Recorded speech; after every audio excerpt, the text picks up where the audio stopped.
Play me mouth organ. You see, You're playing no mouth organ here. This is a Leitrim concert. This is for the people of Leitrim. It's been an ambition all my life to play the mouth organ in the National Concert Hall, you know. Well, you've had your ambition. Right. No, but I mean, it's great to see such a big crowd and everything. There's people up there telling me, God bless us, if they start throwing spuds around here, you're going to be in some trouble. Well, they're here from Auckland and Nahavas and everywhere. Oh, Fair play to them. Yeah. I know you. You're the two McArdles from Monaghan. That's right. Oh, Kavanagh's men. Kavanagh. Tell me this. Did he ever say anything about Leitrim? He did. He talks about Leitrim in a poem about Lough. He talks about meeting an old Leitrim man. And the way he describes him is he had a face that was as sad as a flooded hayfield. Oh, very funny, very funny. Talking about hay down in Monaghan. Yeah. The only time is bring a pitchfork into the house when you're going to make the bed. Oh, I see. And tell me this. Did you ever meet this man? Or did he meet Kavanagh on the island? He did. And he describes what he said to him. But Father Young says we can't put it on the National Concert Hall. He has censored it. It's far too dirty. But I'll tell you what. If you get the collected poems, Kavanagh's collected poems, and look up the poem on Lough, it's on page 117. Page 117. Page 117, That's the bit that's too dirty for Father Young. Yeah. Page 117. Page 117. So I hope it's not too dirty for the rest of the people in Leitrim. Thank you very much. McArdle brothers.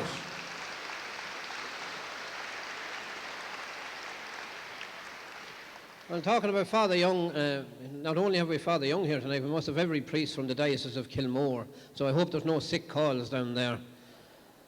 Some of the priests, you see, they come up early today and they decided that they go around and visit all the patients, you know, the usual one, and say hello from all the people at home and all the rest. So Father Tully was there and he went in to visit some of his parishioners in Hollis Street Hospital, and it so happened that there was 5 of them in the same ward, you know. So he went in anyway, and the first woman, she was after having a baby, and she says, oh, isn't that lovely, and congratulations and all the rest. And he says, what are you going to call him? We're going to call him Patrick. She says, because you told me to pray to St. Patrick. Isn't that very nice, says Father Tully. God bless you. Went on to the next bed anyway, and there's a woman there with twins.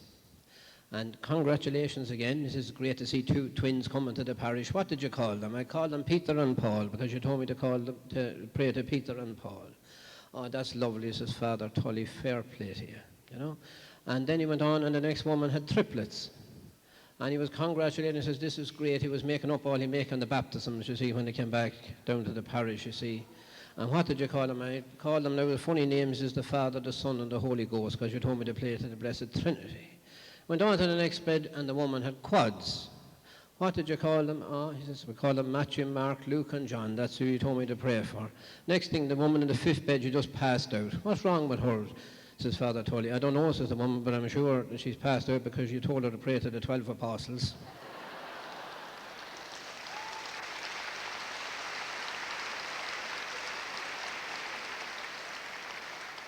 Well, that settles us down. We never thought there were so many Leitrim people in Dublin, or so many people up for the day. I'm sure you were out shopping and everything, and we hope you had a good day. We know that you'll enjoy the show.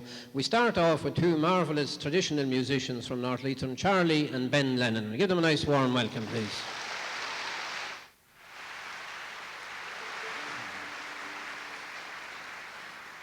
Thank you very much, ladies and gentlemen. We're supposed to settle you down for the night, but in fact we're going to stir you up with a few lively tunes. So we're starting off with 2 jigs called The Girls of Banbridge and Larry the Beer Drinker. And Larry comes from Ahavas, or at least the tune does, through Michael McNamara. Here we go.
bit, because we're going to let go in this next few reels.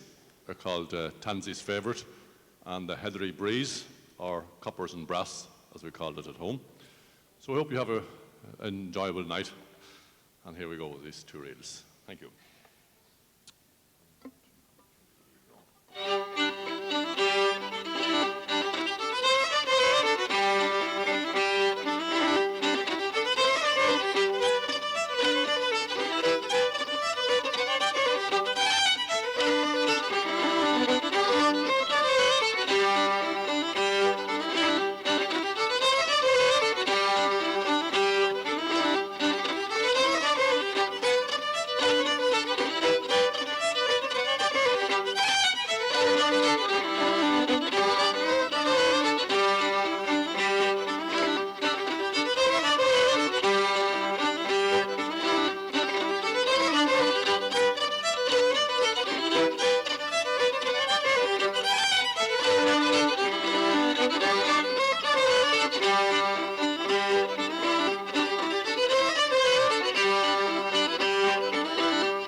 Thank you very much, ladies and gentlemen. Thank you. Thank you very much.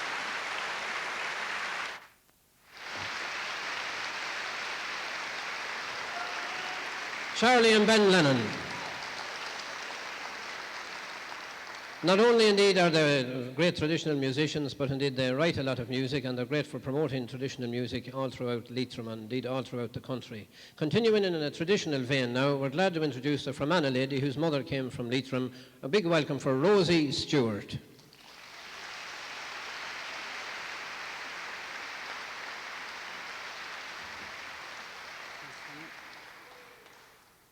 Hello everybody. I hope you're not as nervous as I am.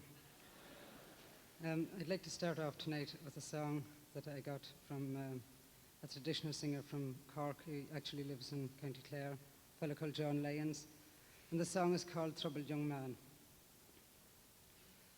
I'm a troubled young man, my friends, you ever did see. Since I married this damsel, her age it was scarce 23.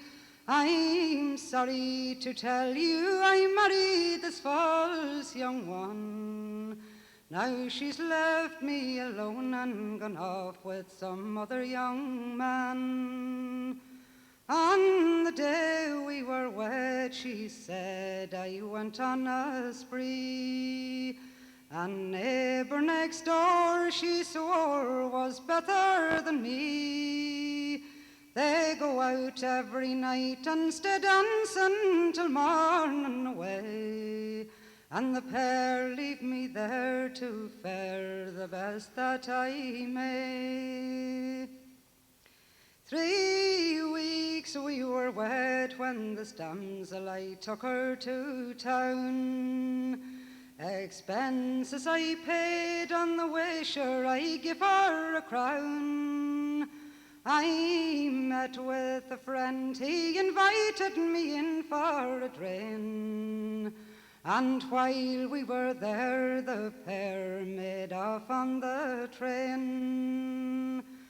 When I found they were gone like a madman, I strode through the square, shouting our cone and trying to tear out my hair.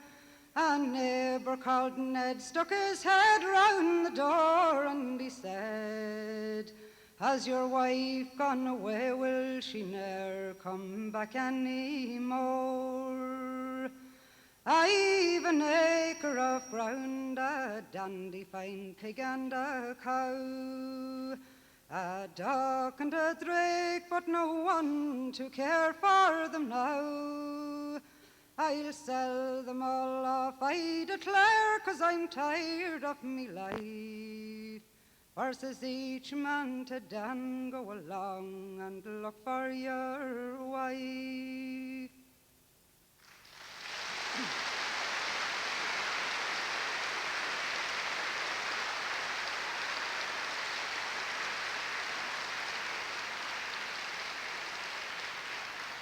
Thank you very much.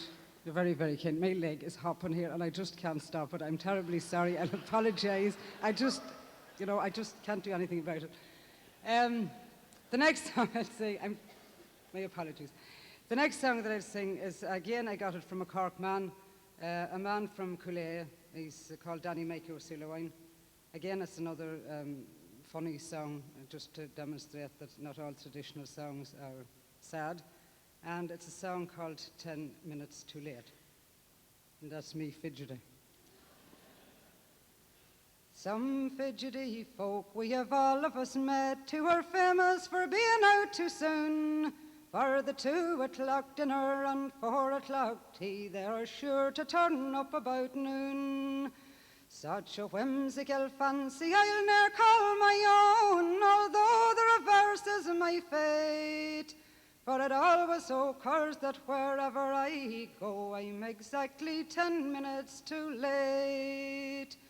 Punctuality is all very proper, I know, but all hurry and worry I hate. For it always so occurs that wherever I go, I'm exactly 10 minutes too late. When I jump in a hansom or climb on a bus to be nicely in time for a train, I'm all in a fever and quite in a fuss, though I know that my efforts are vain.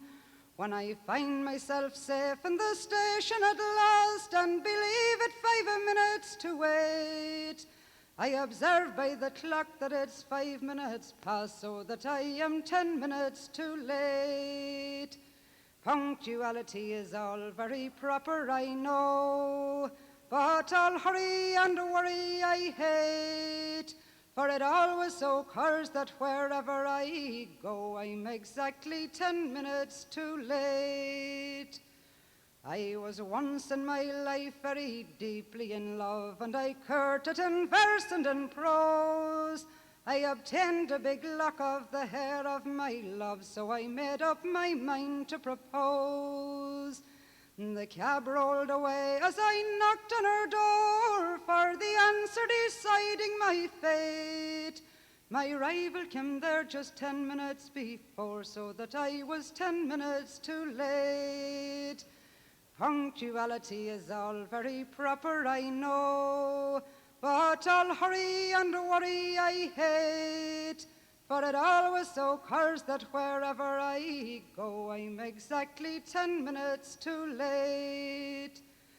I could sing for a month if I told in a song the misfortunes I have to endure, and this habit that's haunted me all my life long, and will haunt me till death, I am sure. When my fitful career is approaching its end and I lie in a critical state, sure no matter what physics my doctor may send, he will send them 10 minutes too late. Punctuality is all very proper, I know, but all hurry and worry I hate. For it always so occurs that wherever I go, I'm exactly 10 minutes too late. Thank you. You're a lovely audience.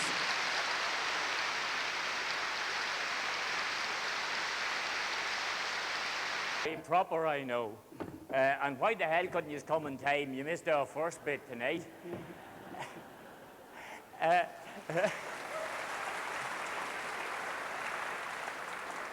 Welcome. Well, we're here, we're the McArdles, and we were asked to rifle through Kavanagh's work and come up with sort of a flavour of Kavanagh's work, which we'll do sort of interspersed throughout the evening. So we decided to start. Kavanagh has recorded his work, recorded his life and times very well in his work, so we've gone through it and tried to pick out the pieces which recorded Kavanagh the best. And we start off with his involvement in the Civil War. Now, Kavanagh's involvement in the Civil War began about 5 months after the Civil War ended. As I was sitting in the cobbler's seat one evening in the autumn in 1922, a hand appeared at our back window. It was the signal. We hurried the job in hand to a finish and went outside. 2 men were outside. One had a gun and the other had a pair of wire cutters. Anything important on? Going to howl up the 8 o'clock train. We cut the telegraph wires more out of habit than out of tactical necessity.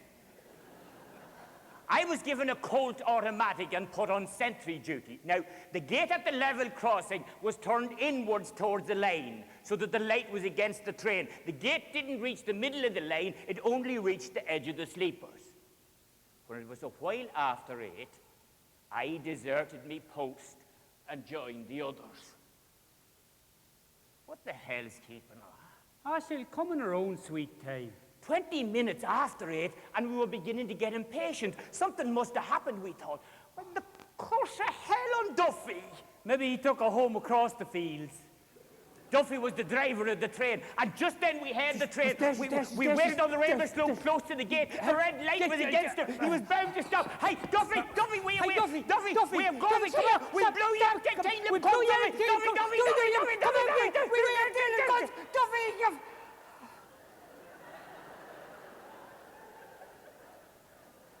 What do you think of that? Oh, waiting, you blards. Blards! I had no orders. Orders be damned. What had happened was this. The train had been held up farther down the lane. And a couple of barrels of porter and a couple of chests of tea taken off, and I believe it was tobacco and cigarettes we were after. Oh, at a point on the lane known as the Black Stick, it was a common thing there if a woman ran short of tea or sugar or some other household necessity for her to call on her husband to get an old gun while she procured a red petticoat and to go and howl up the trade. It happened almost every day. Now leave the check rein slack. This is to the man after the harrow. Now leave the check rein slack. The seed is flying far today. The seed like stars against the black eternity of April clay. This seed is potent as the seed of knowledge in the Hebrew book. So drive your horses in the creed of God the Father as a stook. Forget the men on Brady's Hill. Forget what Brady's boy may say, for destiny will not fulfill unless you let the harrow play. Forget the worm's opinion too, of hooves and pointed harrow pins. For you are driving your horses through the mist where Genesis begins. Take your partners for a set, the fiddler said. And just then the bride and bridegroom came out with all their relatives, relations, and satellites. The bride and bridegroom sat together on a sack of oats that had been placed alongside the wall. The bridegroom was about 65 years of age if he was a day. The bride was about 21. Oh, great match she made. Now, that would be the bridegroom's people talking. Right. Aye. Why, a young wife would be the ruination of an old man. Now, this would be the neutrals. Why? Oh, she'll run the life out of him. Right. After sleeping a week with that one, he won't be worth a second-hand chaw of tobacco. Oh, Jesus. Oh, serious. Oh, serious. Oh, serious. God, Don't talk about poor serious. old men the like poor that. old man. Desperate And just time. a thing to do on the news. Oh, desperate.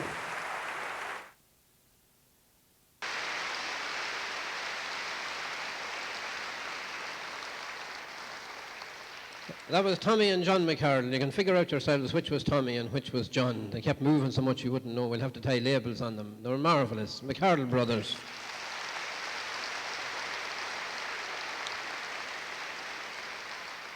And earlier this evening, we were reading page 117 that they mentioned, and indeed Father Patsy was right. I think he was right to censor Kavanagh. Father Patsy, you know, in his younger days, he was a bit full of life, you see, and he was up in Carrigallen, and it wouldn't be the most exciting parish on earth, although it's a very exciting place to be at the moment with the new theatre and all. And he was thinking of packing it all in, so the bishop advised him to go and talk to a psychiatrist. See, so we went anyway and explained his position, and said he was a sort of sorry that he ever became a priest, and he thought he'd be better out, you know, public relations or on the stage or something like that, because he is a great man for the stage. And the psychiatrist said, well, maybe it'd be a good idea now. He said, maybe it'd be a good idea to take a break. He said, have a word with the bishop. So he went back to the bishop and he said, look, he said, this doctor I have now advised me to take a complete break from this ministry altogether. Get away to hell from it all. Right, says the bishop, well, collect your dues a bit early, and off you go. So he took 3 weeks in New York with the Jews. And he went around drinking and everything, a pioneer at the moment, but he drank like hell. And there was one thing all the time, he used to see these topless bars. Never knew what they were before. You know, he's from Cavan himself, you know, and of course he would never have that. He thought the roof was gone or something anyway, but like the gentlemen in the department store walking up and down by the underwear counter, they're afraid to buy anything. Father Patsy was up and down by this place and he was afraid to go in, and he was going back to follow me. What the hell with it? He says, I'll have a go. You know, he says, at least I know what it's all about anyway, and all these young lads from Carrigallen are going into these places. So when he went anyway, and the only thing he was afraid of, you know, was somebody would know him, you see. So he put on a jazzy shirt. Indeed, he forgot his shirt today, would you believe? He had to go out and buy one this evening, that's the truth. But he got a nice pink shirt and he put a bit of gel in his hair. He had hair at that time, you see, and a pair of dark glasses, and he was sitting down in the middle of the audience, and this go-go dancer, topless dancer, was going, jingles up on the stage, and you see, and he kept looking around. Jesus says, if anybody from Carrigallen is here, I'll be ruined, you see. So next thing, the dancer started to wave down at him. Oh, mother of God, he says, I wonder who was that. So during the break, anyway, she ran down to the table, and he says, Father Patsy, how are you? Says, the man nearly passed out. He says, who the hell are you? He says, I'm Sister Bridget, we must have the same doctor.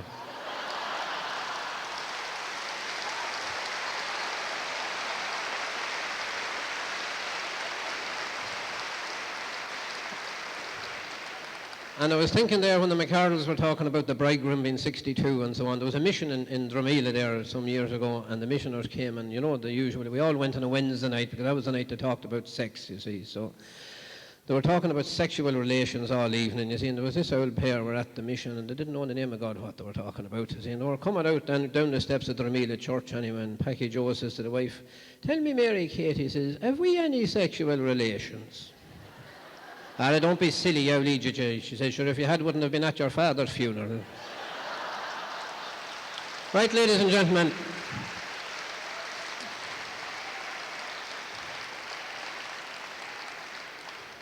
You've all heard of Daniel O'Donnell. A whole lot of Daniel O'Donnell fans here tonight. Well, actually, we have the gentleman who wrote many of his hits. He's a Leitrim man, John Farry. He wrote a number of Daniel's hits. He's also a well-known singer in his own right, a solo performer, and I know that you're really going to enjoy him. He's going to sing 3 of his own songs. A very, very big Leitrim welcome for John Farry.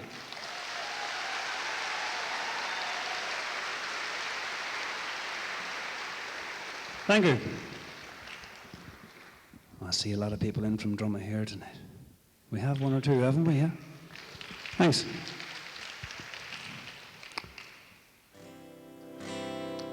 Right, I'd like to start off with maybe the first song that I ever wrote.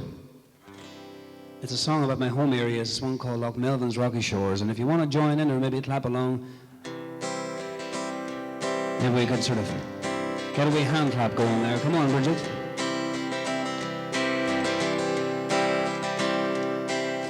lying in my bedroom in a London hotel, thinking about the folks at home. I hope that they're all well. Thinking about my hometown that I left when I was young. Thinking about the place I love, the village garrison. Born and raised in Garrison on a little country farm. Well, I grew up right near this town, the place that I call home. But London was the only place to make a few quick balls. So I left my home at 21 to find a decent job. All together.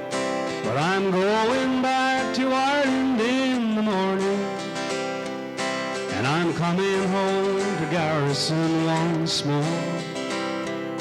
And I'll wander through the village by the lakeside, and I'm going to walk Loch Melvin's rocky shores. For I miss the friendly faces and the lovely countryside. To see a place so beautiful, you travel far and wide. But I can't stand to be away from Melvin's lovely shores. So I'm coming home to Garrison, the village I adore. Maybe you know it by now, but I'm going back to Ireland in the morning, and I'm coming home to Garrison once more. And I'll wander through the village by the lakeside, and I'm going to walk Loch Melvin's rocky shores. Yes, I'm going to walk Loch Melvin's rocky shores. Thank you.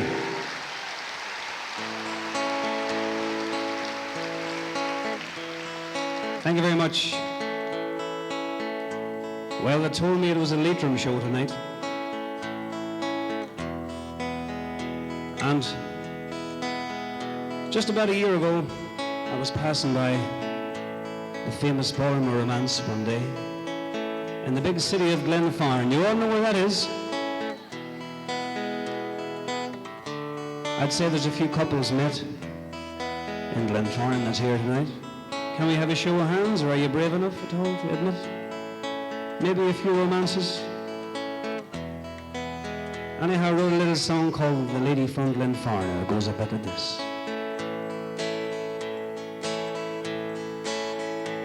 She said her name was Mary when I met her at the dance, in that little country dance hall, the ballroom of romance that stands just by the crossroads and holds so many charms. That's where I first met Mary, my lady from Glenfarne. The band was softly playing a sentimental song as we danced close together. I felt it wouldn't be long till we'd get to know each other, and I'd had her for my own. And she smiled and gently nodded when I asked to leave her home. Oh, Mary, Mary, won't you come home with me? I've got a little cottage looking over the sea. And you know I'll always love you, and I'll keep you from all harm, for you're the girl I wanted, you're my lady from Glenfarne.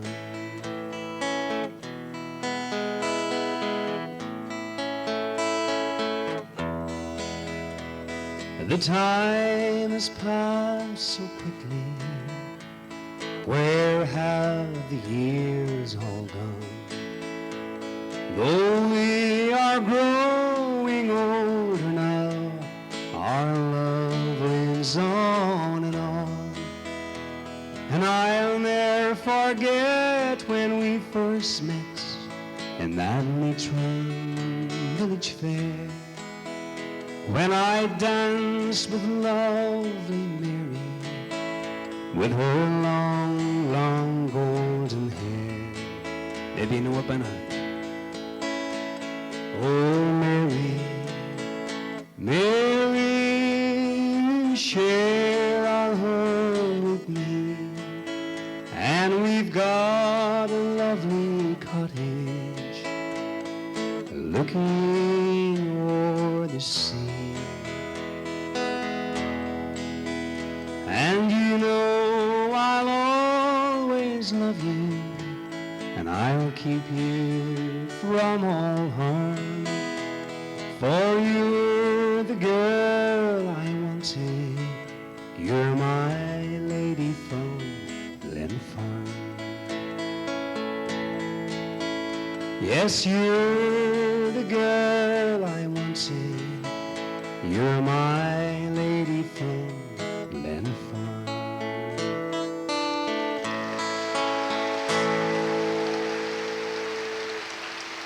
Thank you. Now, that's for all the Leitrim romantic couples. Hope you like that one, My Lady from Glenfarne. Okay, we'd like to do a song for everybody who'll be very tired and maybe a bit hungover tomorrow morning after a good night out. It's a song called The Morning After the Night Before, and it's all about a guy who's waking up with a sore head the next day. So it's sort of a clap-along song, so maybe if you want to join in, and it goes a little bit like this. Here we go, come on. 2 a.m. and I'm down in Bandinis. It's the place to be when you're downtown. Lots of beer and lots of pretty ladies. It's enough to make your head just turn around. But the time can pass so quickly in Bandinis, and soon I know it's homeward I should go.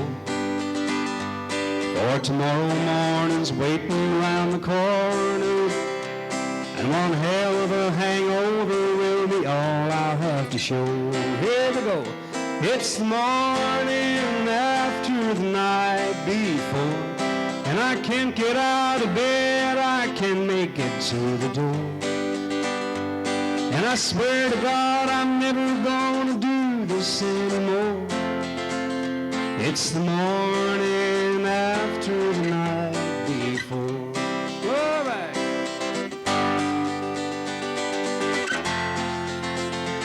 Oh yeah.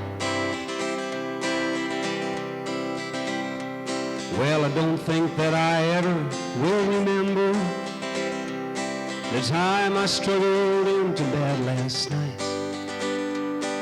And I don't know the lady here beside me, but I guess she must have looked okay last night.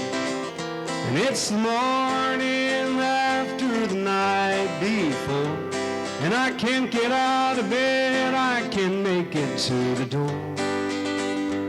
And I swear to God I'm never gonna do this anymore.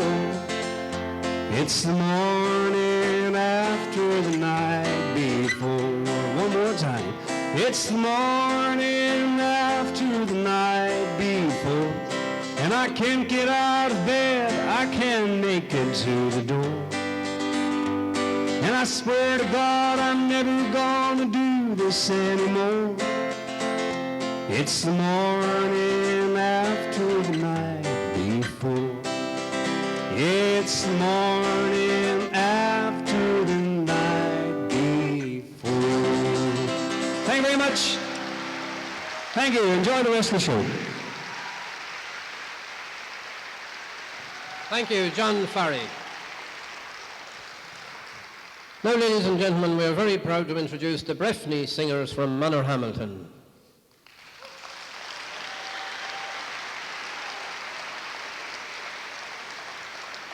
The Breffni singers will do a selection of numbers. The first one, All Through the Night by Hugh Roberton. This will be sung in English and in Welsh. Ave Verum by Mozart. My Loves and Our Beauties by Charles Stanford. And Some Enchanted Evening from South Pacific by Roger and Hammerstein.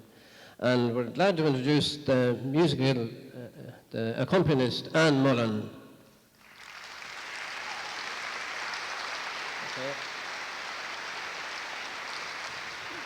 And a special welcome for the musical director, Margaret Connolly, the Breffni Singers.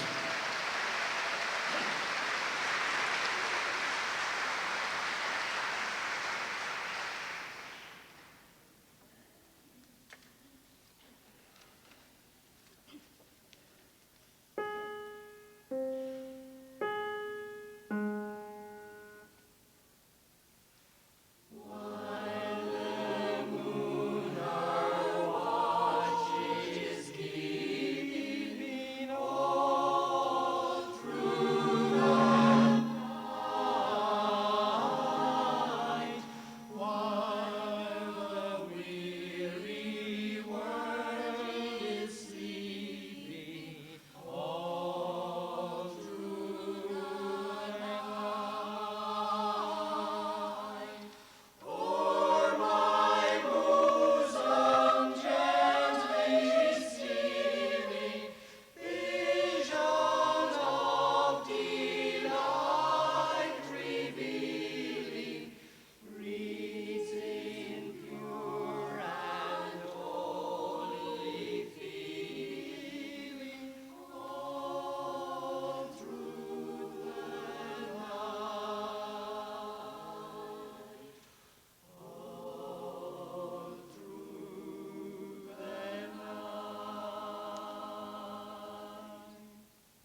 Thank you very much to Breffni singers Anne Mullen and Margaret Connolly.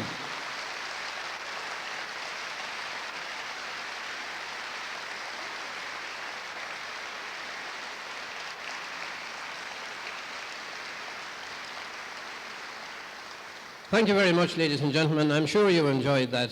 Great variety in the show tonight.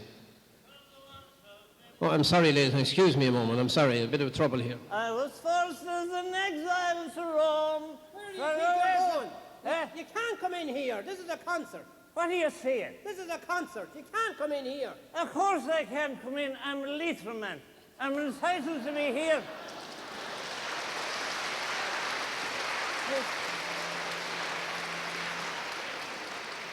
Taste the Leitrim sound of the bell. No more do I want to... Where do you think you're going with the bicycle? Huh? Where in God's name do you think you're going with the bicycle? Because I'm bringing it in where I can keep an eye on it. So,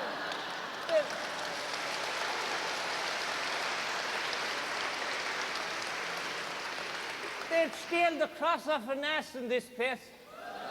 Don't they steal motor cars, never mind the bike? Well, I don't think anyone will steal that one. By God, they'll not get this one, I'm telling you.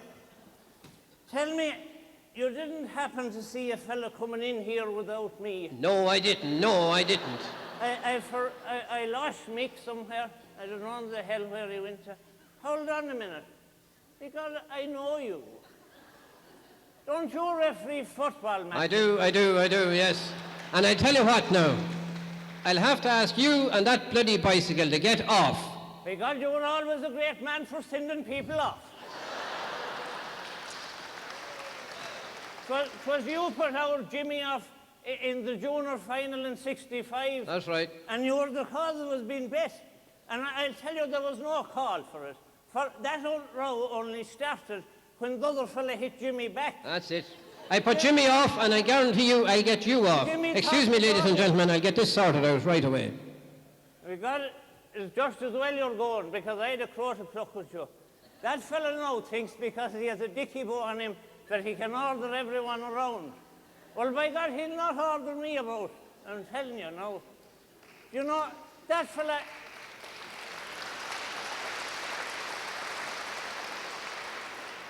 He's Moran from the Balnamore side, that fella, I know him. And I'll tell you, 'tis far from Dicky Boss he was reared.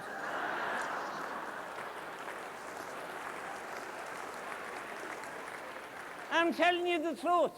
And you know what, if everyone had their own, he'd have no Dicky Bow, because I'd swear for the night. Well, holy God Almighty, is that Bridgie Gilligan from home up in the gallery? How are you doing, Bridgie? Mind you fall and slip coming down out of there? Bridgie Gilligan from home, because she must have come up on the bus. for this old caper here. I cycled up myself because, do you know, I never believed in spending money foolishly. What the hell are you laughing at? Because I'd say there's more than Leitrim people here because they wouldn't laugh at saving money. I'd be...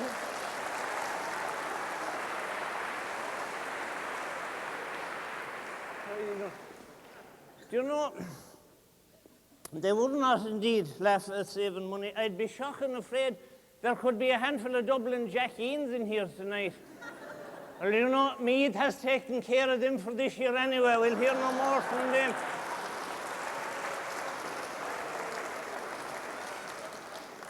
There's supposed to be some sort of a concert going on here. Because, do you know, I often saw more crack at a wake. You know, wouldn't it put you in mind of one of them new funeral parlours? I'd say it's a hell of a long time since there was a good song sung here. And you know, it won't be one bit better. Sure, that Paddy Reilly fella that's coming, sure, that fella can't sing for nuts. He should be sent back to Ballyjames Duff where he come from. And Charlie McGettigan isn't a hell of a lot better. You know, if I had my way, I'd put the two of them out together, ploughing the fields of Athenry, and I'd leave Eleanor on all night. Oh, by God, she's the one that can rattle them out, I'm telling you. Wait till you hear her now. And you know what? Because she's not a bad-looking thing either. I have my eye on her this good while. And that's what brought me up. It wasn't to see the other pair of books, I can tell you.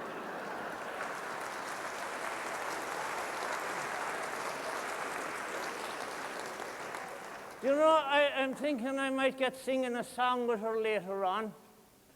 God knows, you know, while we're waiting for this thing to start, if it ever starts, maybe I'd give you a blast of a song myself. But,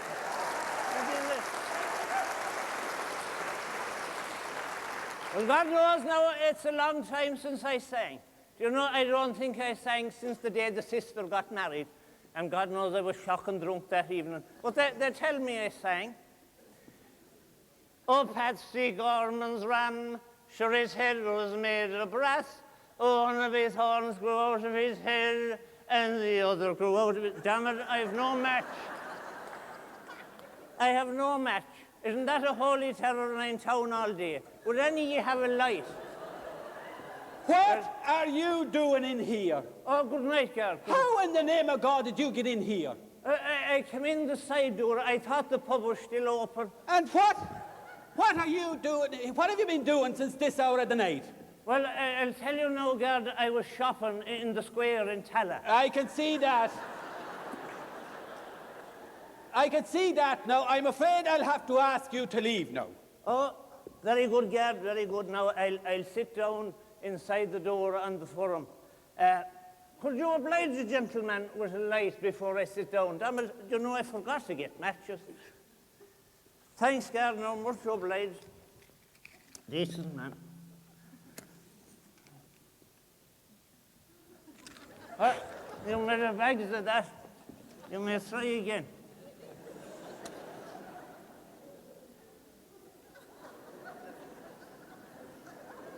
Could you hold it steady?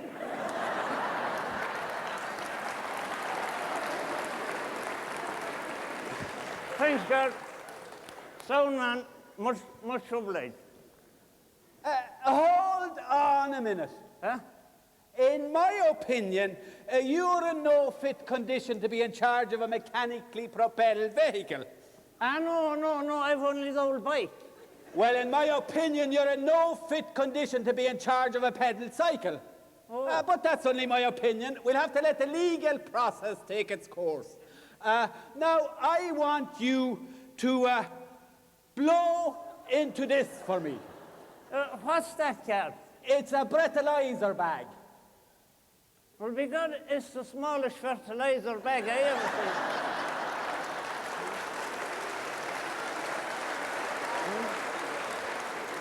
You'd not bring very much in that. It's a breathalyzer bag. Oh, wait.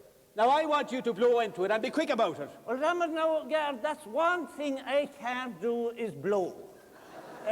I'll tell you, I do suffer a fret from the wind. I see. Asthma. I have a shocking bad chest. Do you know, if I did any blowing at all, because I'd conk out there now on the floor like a bag of spuds. Oh, is that so? That's a fact, Gard. All right, Good night, you come back here. You're going nowhere yet. Come back here, all right, so. All I want you to do now is to roll up your sleeve there till I take a sample of your blood. Good God, Gard, don't come near me with a needle. And why not? Well, I'll tell you, if you put a hole in me at all, because I'd bleed to death. What they call a hemophilic. You mean you're a hemophiliac? Damn Gard, the very thing. Now you have it. A hemophilic. I am because. Oh, I see. Oh, all right, so. There's one simple little task I'll ask you to do now. You do it every day of the week. And all I want you to do now is to fill this bottle for me. Fill the bottle? Yes, fill the bottle. Oh, with what? With what do you think? Go over there to the toilets and be quick about it. Oh, with that? Oh, damn it, Gard, you know what now? I'd love to give you a good drop. But between myself and yourself, Gard, and no, it isn't everyone I'd tell this to, but between the two of us, that department is totally banjaxed. An operation not successful. Very slow. We'll be here all night, Gard. There's no point in it.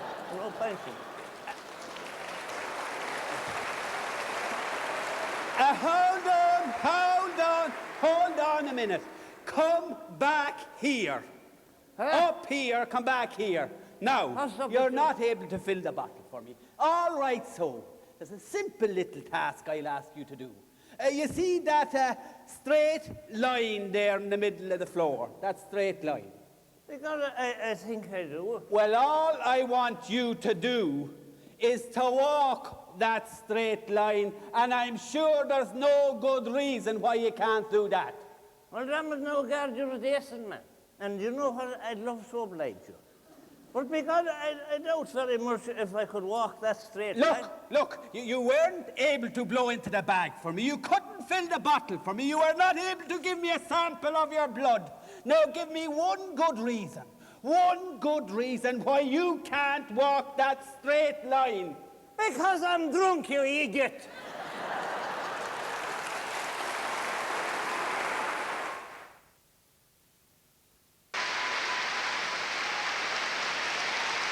Thank you.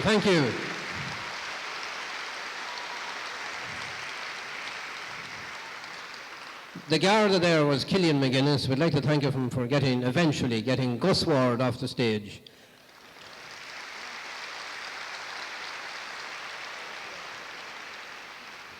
And we'd like to thank Stephen Roach for the loan of the bike.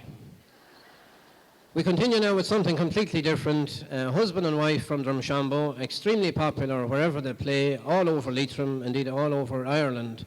Orla Daly on the harp with her husband Eamonn. Eamonn and Orla Daly.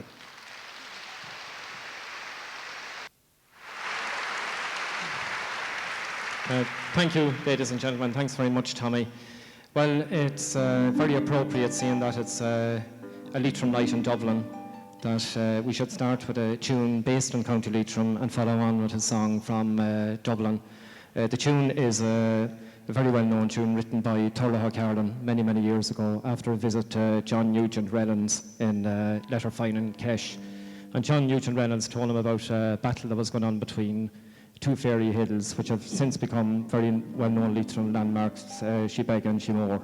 So this is the tune, and we follow it with a song from Dublin called The Char Ladies' Ball, and it's about a night out that the Char Ladies used to have in Dublin when they went to a fancy dress ball.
You may talk of your outings, your picnics and parties, your dinners and dances, your hoolies and all, but wait till I tell you of the gas that we had on the night that we danced at the Charladies Ball.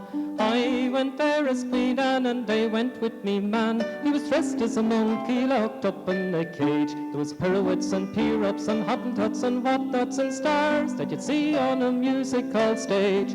At the Charladies Ball, people said one and all, you're the belle of the ball, Mrs. Mulligan. We had 1 steps and 2 steps and the devil knows what new steps we swore that we never would be done again, be dad. We had wine, porter and lemonade. We had cocktails and cocoa and all. We had champagne that night, but with real pain next morning, the night that we danced at the Charladies Ball.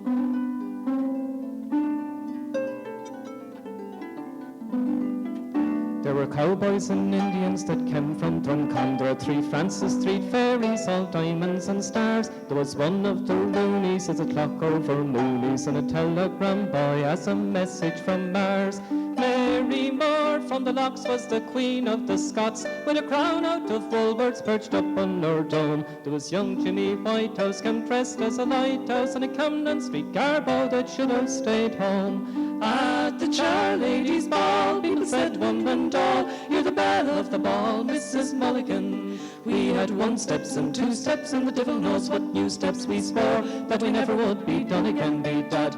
We had wine, porter and Jameson. We had cocktails and cocoa and all. We had rumbos and tangos, half sets and fandangos, the night that we danced at the Charladies Ball.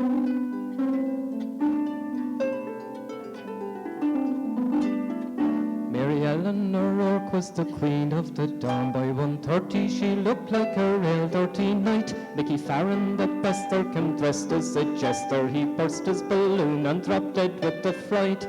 Heaven far came his Bovril, stop, stab, sink and feed, and a stride of a bottle, pyjamas and all. But he bumped into Faust, who was gloriously soused, and the 2 of them were sunk at the end of the hall. At the Charladies Ball, people said one and all, you're the belle of the ball, Mrs. Mulligan. We had 1 steps and 2 steps, and the devil knows what new steps we swore that we never would be done again, be dad. We had wine, porter and Jameson. We had cocktails and cocoa and all. We had a real stand-up fight, but we fell down to supper the night that we danced at the Charladies Ball.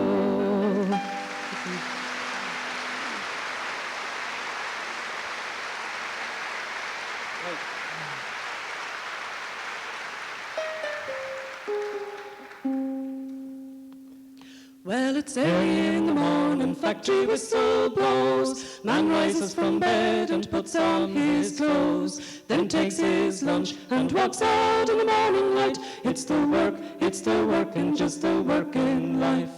To the mansions of fear, to the mansions of pain. See my daddy walking through those factory gates in the rain. Factory takes his hearing, factory gives him life. It's the work and just the work in life. End of the day, factory whistle cries. Men walk through these gates with death in their eyes. And you just better believe it, boys, someone's gonna get hurt tonight. It's the work and just the work in life. Early in the morning, factory whistle blows. Man rises from bed and puts on his clothes, then takes his lunch and walks out in the morning light. It's the work and just the work in life.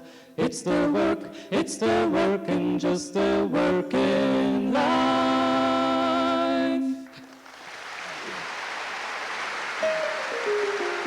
Thank you.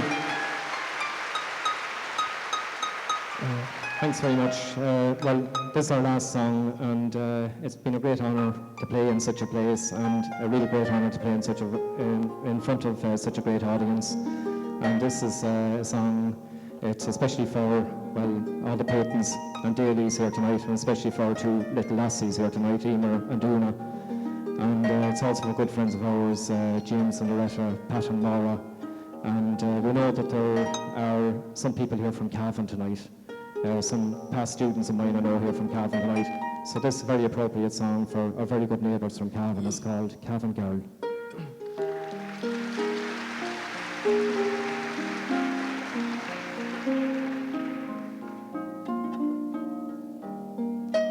As I walk the road from Killargue, weary I sit down. For it's 12 long miles around the lake to get to Cavan town. Though up around the road I go, one seen beyond compare. Now I curse the time it takes to reach my Cavan girl so fair. The autumn shades are in the leaves, the trees will soon be bare. Each red gold leaf around me seems the colour of her hair. My gaze retreats to find my feet, and once again I sigh, for the broken pools of sky remind the colour of her eyes. At the Cavan Cross each Sunday morning, there she can be found. And it seems she has the eye of every boy in Cavan town. If my luck will hold, I'll have the golden summer of her smile, and to break the hearts of Cavan men, she'll talk to me a while.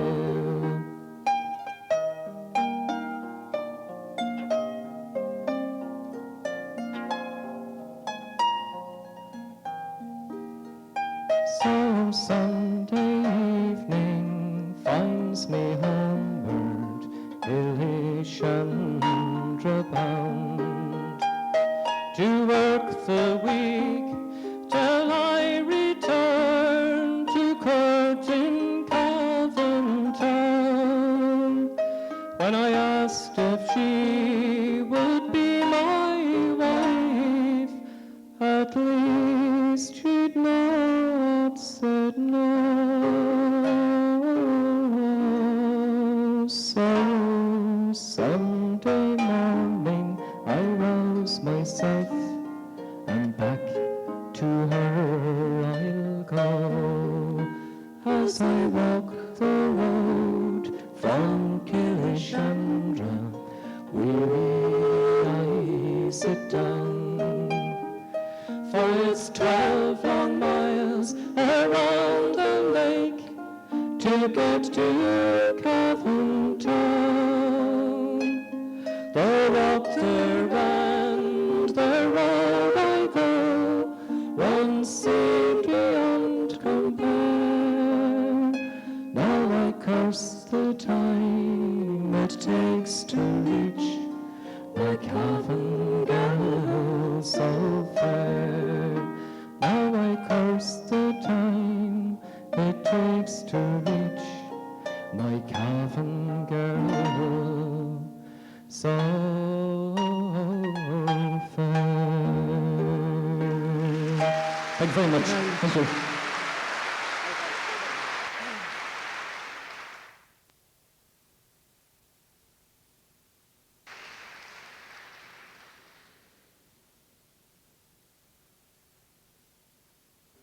A man came to our front door. He was a man of about 65 with a high blood pressure bloom on his countenance.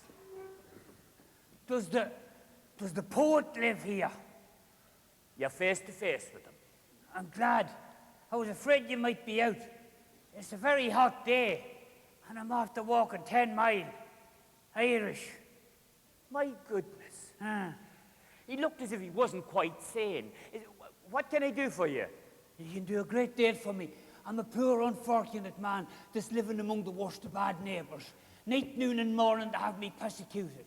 I want you to make a ballot on them for me. A good, strong, poisonous ballot. I'll make the ballot. I'll give you the facts, and you make the ballot. I was charmed. Here was a 20th century revival of the age-old faith and the power of the poet. I'll give you the facts. Yeah, right. He gave me the facts. He told me the names of the neighbours and their nicknames, which of them had bastard blood in their veins, and which of them had been accused of theft. That should make the bones of a quite good ballot, huh? How much would you charge for a ballot like that? This was music to my ears. Since the beginning of our encounter, my only fear was that the man's obvious madness wouldn't produce a reflex action on the muscle strings of his purse. I tried to be as professional as possible. Well, 10 shillings a verse I usually charge.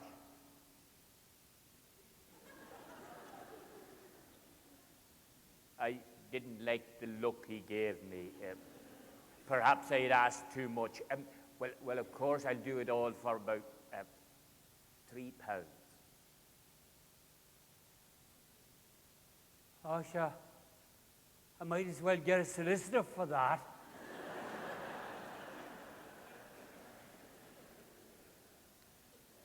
Well, how much would you be prepared to pay? Well, I thought you'd be willing to do it for the price of a couple of bottles of porter. A couple of bottles of porter? As remuneration for a poet? Oh, no harm done. No harm done. I can go across the hill to the Bard McGuinness, threepence a line, professional poet, no questions asked. I tell you something, boy, he'd poet the shite out of you.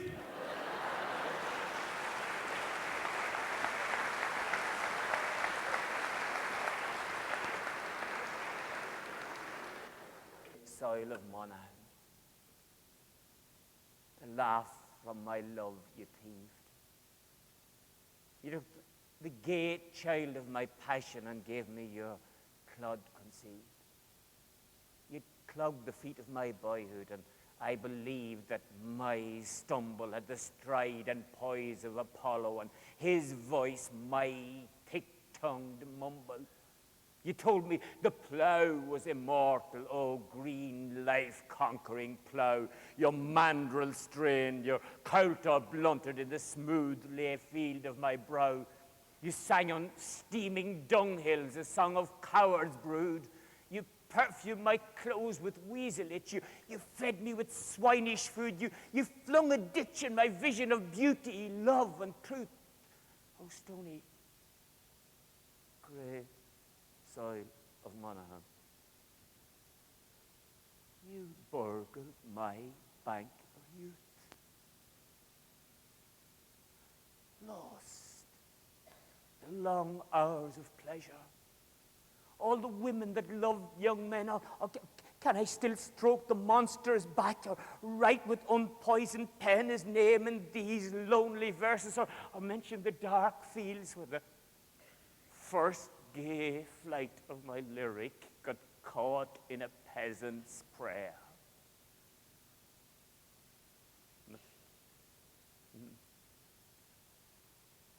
Mulnahincha, Dromahair, Black Shanco. Wherever I turn, I see in the stony grey soil of Monaghan dead loves that were born for me. But he was so hard on Monaghan. I wonder what he said about Leitrim.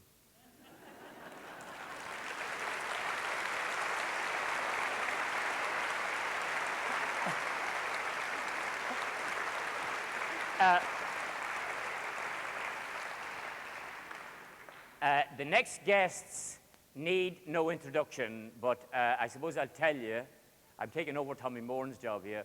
I'll tell you that the fella, along with Charlie McGettigan, is Brendan Emmett.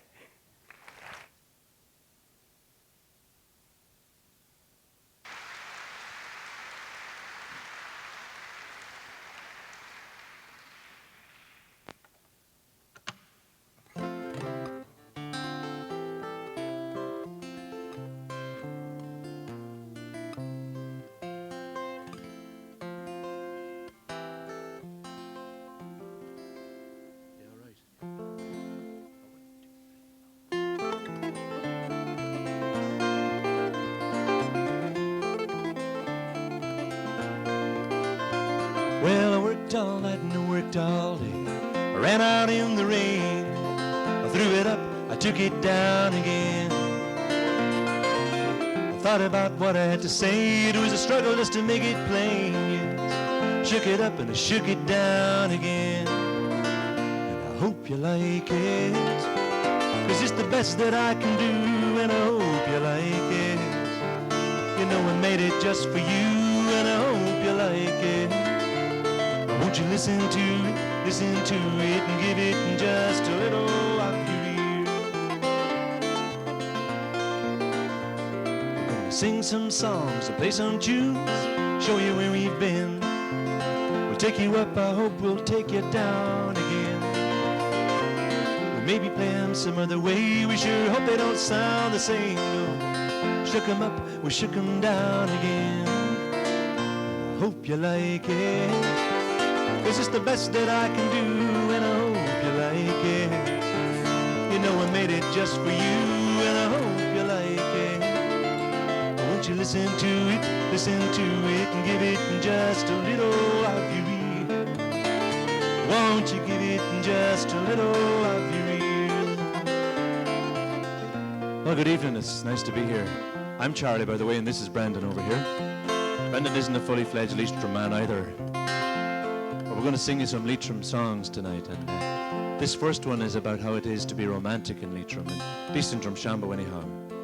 When a Drumshanbo man looks into a woman's eyes, he wonders how are her teeth. Would she have a warm back to put her feet against on a cold night, you know?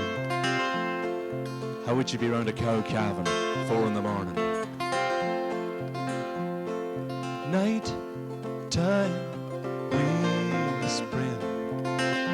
How was your day? Knowing, listening to all you say. Someone to keep me warm when winter breezes blow. Someone to take my arm. Someone to love, someone to share the pain. Someone to think kind of when I come home again. Someone to love.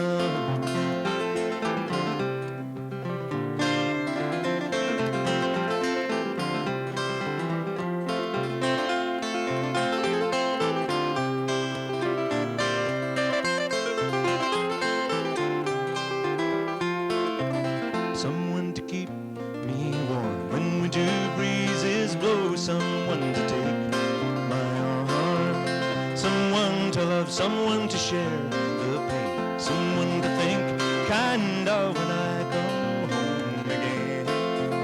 Someone to love, tender feelings, taking the strain and understanding, knowing just when.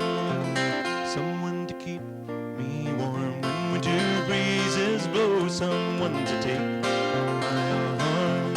Someone to love, someone to share the pain. Someone to think and of when I come home again. Someone to love, someone to love. Thank you.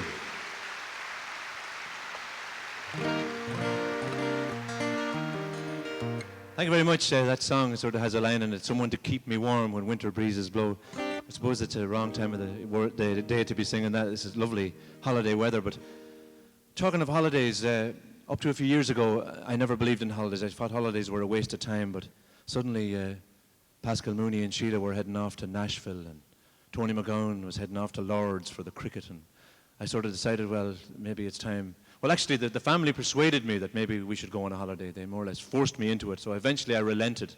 I said, okay, we'll go on holidays. And I said, seeing as we are doing it, I'll really take the bull by the horns. So we went to Longford. And I don't know why everybody laughs when I say Longford, but it was very suitable for us because we could come home in the evenings, you see. And we didn't miss any episodes of Neighbours or anything, you know, it was wonderful. But sort of being in the songwriting business, I decided to write a song about it. I had such a wonderful time down there. I hope there are not too many Longford people here. Anyhow, it's a song. Oh, by the way, this is a little bit of a chorus in this, and I know you've been very quiet so far, but maybe you might like to join in with this. It's very easy. I'll teach it to you. It goes like this. On holidays, who would have known we'd have had such fun when we went on holidays? Now that's all there is to it. Would you rehearse it with me? Please say yes. Are you ready? 1, 2, 3. On holidays. I can't hear you. On holidays. Who would have known we'd have had such fun when we went on? Fabulous. I can see the headline tomorrow. Leitrim raises the roof off the National Concert Hall. Well, here we are on holidays, having so much fun. Sitting in the car all day, waiting for the sun. The kids are going crazy, and me mother-in-law is bored. We're only on our second day, and we've 30 more to go. On holidays, let's hear you, come on. On holidays, who would have known we'd have had such fun when we went on? Gee, you sound fantastic. It's the intellectual corner over this side. We're all miming. We've got swimming togs and beach balls and all our tennis gear. We got buckets and spades and Polaroid shades and gallons of amber Solaire. I took my Kodak camera, about 40 rolls of film. If I had me hands on the weatherman, I swear I can kill them all together. On holidays, can't hear you. On holidays. Who would have known we'd have had such fun when we went on? When we went on, that's better. This is not a song about Albert Reynolds, so don't get frightened. We're staying at a hotel with an empty swimming pool. A busload of Americans about to lose their cool. We've got a manager who smiles as if he's really glad we're here. But we know he only smiles in case we don't come back next year. On holidays, on holidays.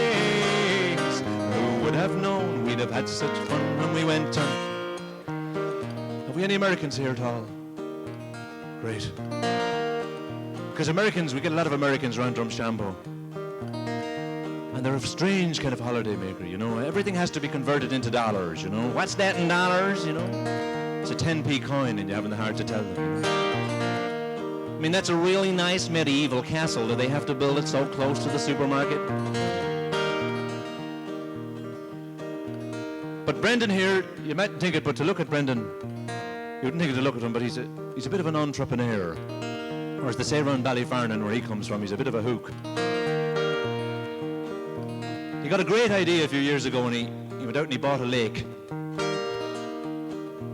And he started up this new industry. And it's taken Americans up and down this lake catching pre-planned trout. If they haven't been caught by 5 o'clock, they surrender. This is a new industry, and it's sponsored by the IDA and Sean Doherty and all kinds of people are stuck into the middle of it. It's called yanking. If you look very carefully into Brendan's eyes, you'll see he's a very good yanker. But he had an American out for about 12 hours one day, and at the end of the day he had one little trout, in fact, about 6 inches long. And Brendan figured there'd be no tip today. Jesus, what am I going to do? You know, because he wasn't getting an awful lot for it, and the arms were pulled out of him with oars and stuff. So he turned to the Yank and said, sure, maybe you give us the old trout as a tip. The Yank turned to Brendan and said, do you realize it cost me $500 for my flight over here? I got this little fart of a Fiesta car that I can hardly get my ass into. That's cost me $500. I'm staying up at that hotel up there. It was Brendan's house. That's costing me $1,000 a week. You know, that little trout there, you could almost say that little trout there is after costing me $2,000. Brendan looked at him, he said, God, it's a good job you didn't catch two of them, cost you a bloody fortune.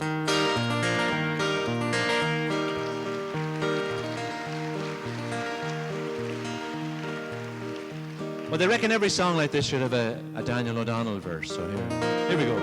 Oh, take me home, please take me home, where I know where I stand. Where the beer's good and normal food is always close to hand. Where the kids all have their homework and Mammy can mow the grass. Well, I never thought that a holiday could be such a pain in the head. Well, Daniel did never say that other word. Are you ready? On holidays, your last chance. On holidays, who would have known we'd have had such fun? Big finish when we went on a holiday. Thank you.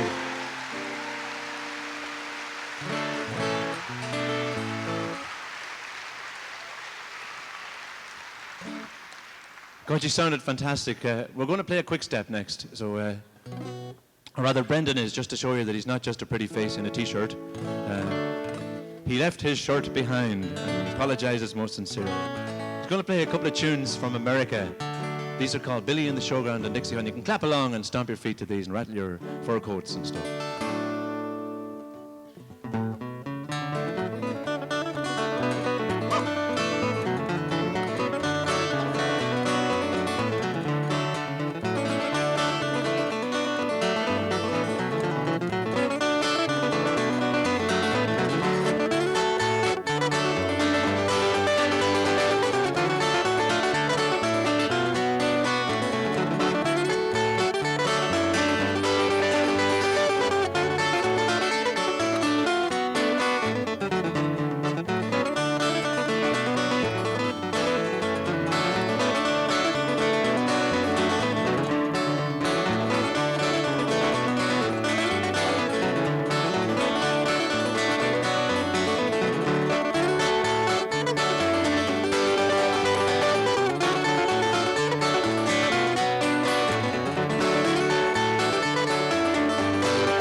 Brendan Emmett, they're easily, as you probably noticed, easily one of the best guitar players on the stage tonight. And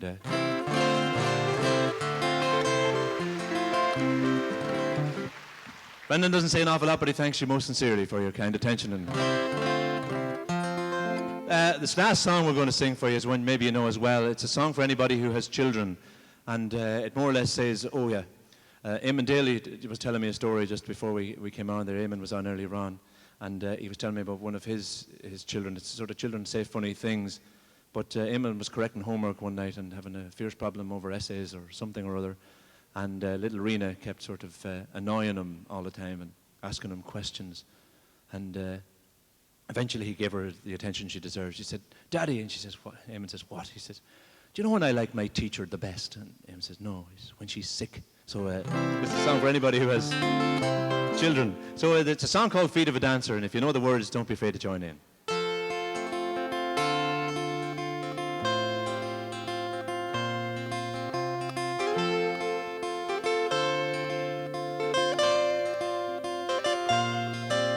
Find the feet of a dancer. I hope you can sing in the rain. I hope you find all the easy answers to your pain. Well, it won't be easy, but what can I say? 'Cause there will be trouble on the way, and around every corner terror and tears. But always remember that we're here. Let's hear you sing. And I hope you find the feet of a dancer. I hope you can sing in the rain. I hope you find all the easy answers to your pain. And I hope you find love and affection. You find someone who'll care. I hope you find all the right directions everywhere. Everywhere.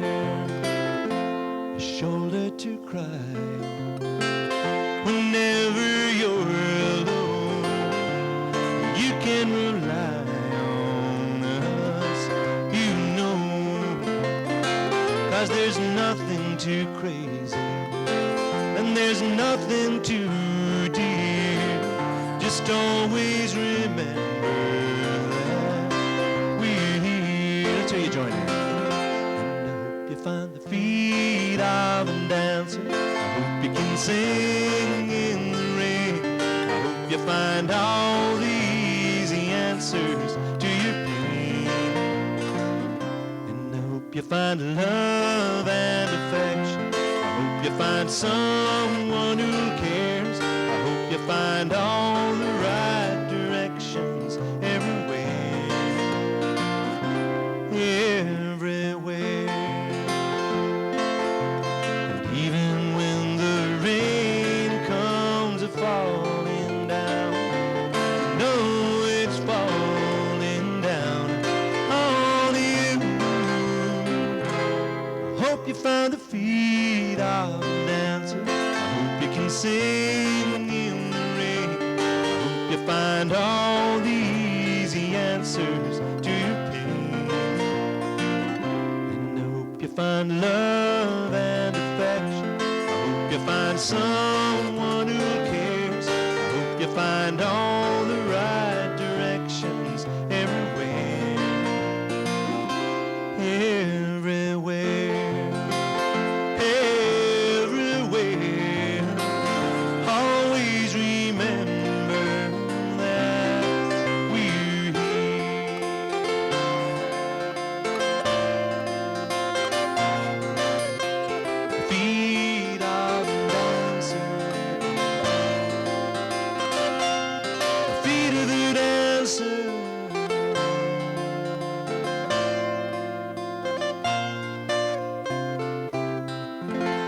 Thank you. Good night.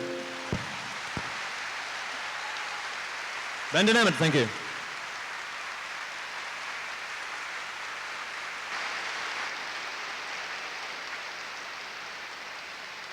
Thank you very much. Brendan Emmett and singer-songwriter Charlie McGettigan. Thank you. Well, apparently you're certainly enjoying yourselves. That brings us to the end of the first half of the show. As we're running over time, it will be a short interval. The bar is open. Some of you from Leitrim, I'm sure, enjoy a drink. Indeed, as I can see, many of you are going to get the first drink.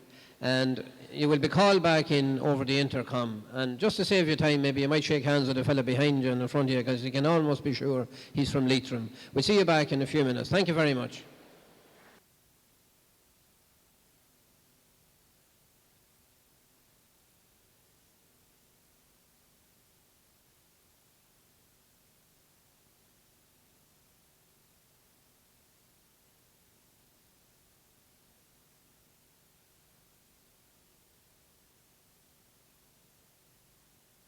Very simple, he said.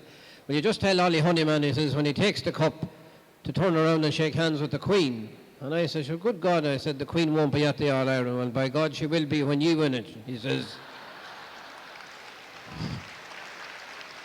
However, we're not going to win the All-Ireland this year, but at least we have a Leitrim man in the middle, referee in the All-Ireland, Seamus Pryor, another honour for Leitrim. And speaking about All-Irelands, we have here All-Ireland champions. At the recent All-Ireland flag Ceol in Sligo, Robert Morrow, which is most unusual for a lad of his age, 20 years of age, he won the All-Ireland senior fiddle competition. I think it was marvellous.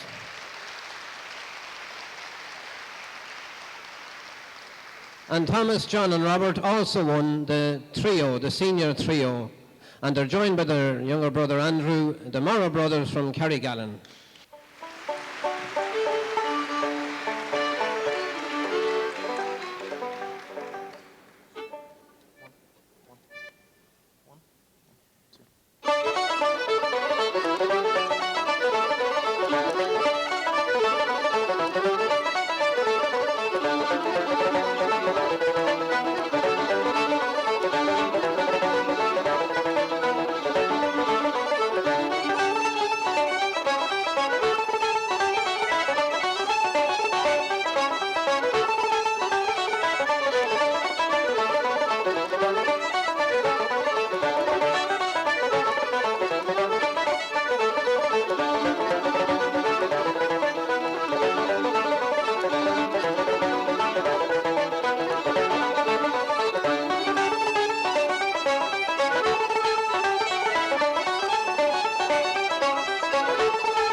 started off there with two reels. The first reel was called The Humours of Ballyconnell, and the second reel was called Creamer's Reel, well-known Leitrim reel. We'll continue now with a waltz called The Willow Tree, and we'll follow that with a jig called Comiskis. Thank you.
off now with two more reels. The first reel is called The Cape Breton Reel, and the second reel is called Lado Barnes.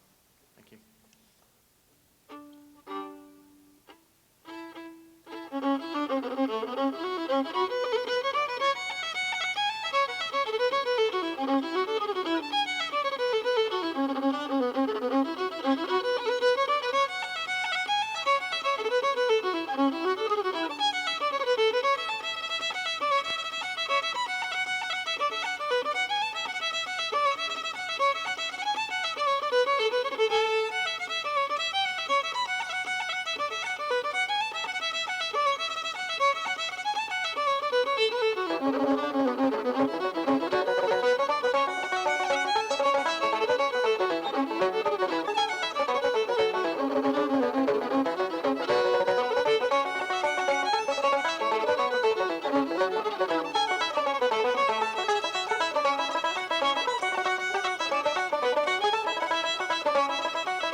Many of you would have made the trip from Leitrim to Dublin, not just for a concert, but on a more permanent basis by way of migration or emigration or whatever you'd call it.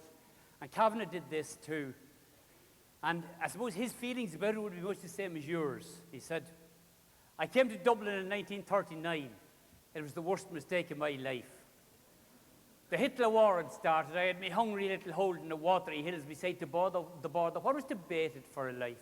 And yet I spent what could have been my 4 glorious years begging and scrambling around the streets of malignant Dublin. The Irish literary affair was still booming.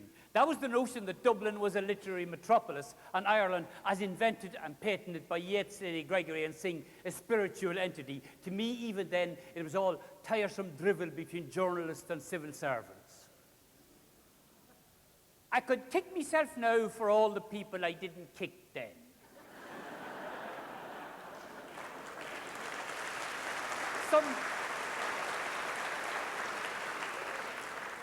Sometimes I can be seen walking along a Dublin street making wild, vicious kicks at emptiness and scringing me teeth at the same time. A poet is never one of the people. He is remote, detached.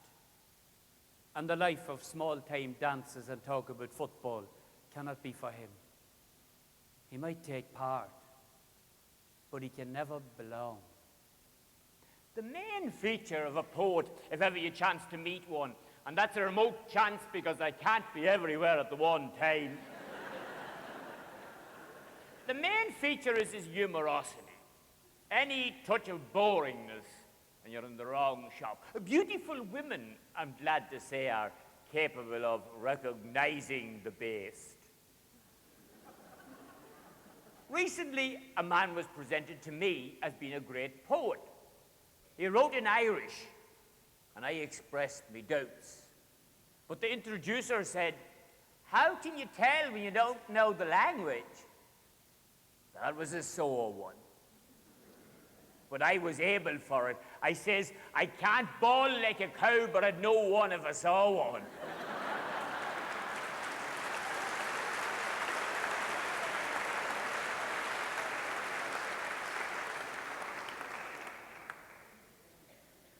Dear Peter,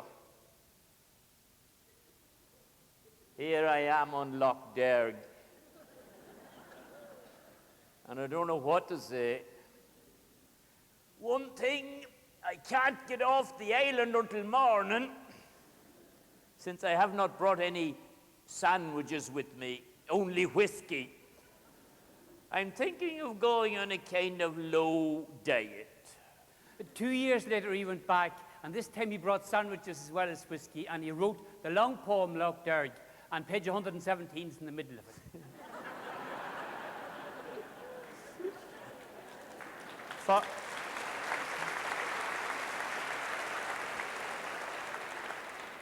For this is Loch Derg, St. Patrick's Purgatory. He came to this island acre of limestone once to be shut of the smug too faithful. Story's different now. Solicitors praying for cushy jobs to be county registrar or coroner. Shopkeepers threatened with sharper rivals than any hook-nosed foreigner. Mothers whose daughters are final medicals too heavy-hipped for thinking. Wives whose husbands have angina pectoris. Wives whose husbands have taken to drinking. That me husband may get his health.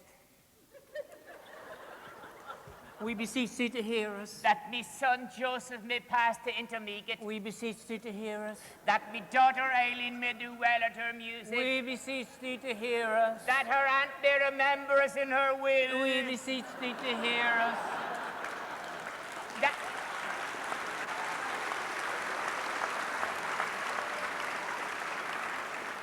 That we may get good weather for the hay. We beseech thee to hear us. That me indigestion may be cured. We beseech thee to hear us. Our Mother of perpetual succor in temptation, be you near us. On Raglan Road, on an autumn day, I met Hold it, please. Hold it. You can't sing Raglan Road. We have a woman from Leitrim who can sing Raglan Road. She can't sing it better than we can. Can she sing it any better than we can? She can? No, she cannot. Well, if she can sing it any better than we can, we'll pay our wages. Okay, wait till you hear her. Who is she anyway? You must have heard of Eleanor Shanley. That's different. Ladies and gentlemen, Eleanor Shanley.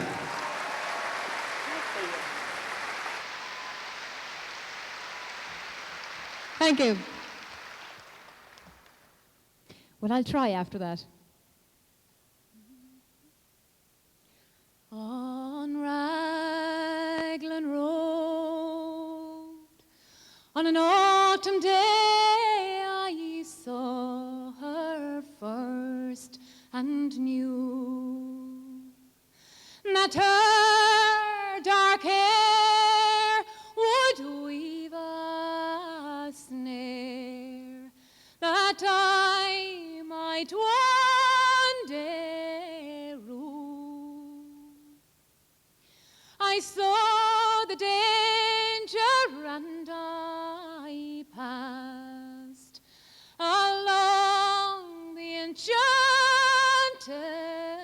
way, and I said, let grief be a fallen leaf at the dawning of the day. On Grafton Street in November we tripped lightly along the ledge of a deep ravine where can be seen the worth of passion's play.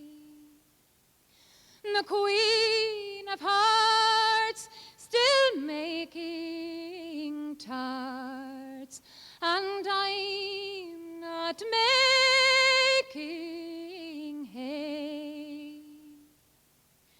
For I've loved too much, and by such is happiness thrown away. On a quiet street where old ghosts meet, I see her walking now. Away from me so hurriedly, my reason must allow that I had loved not as I should, a creature made of clay. When the angel woos the clay, he'd lose his wings at the dawn of day.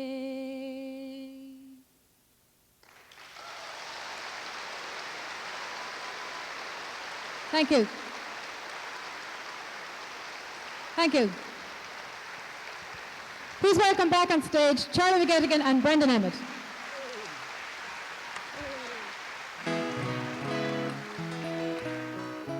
Well, we're going to do a song now written by Charlie, and I think the title is not very appropriate for tonight because with the crowd that's here, the title is Lonely. But I think we're far from lonely tonight.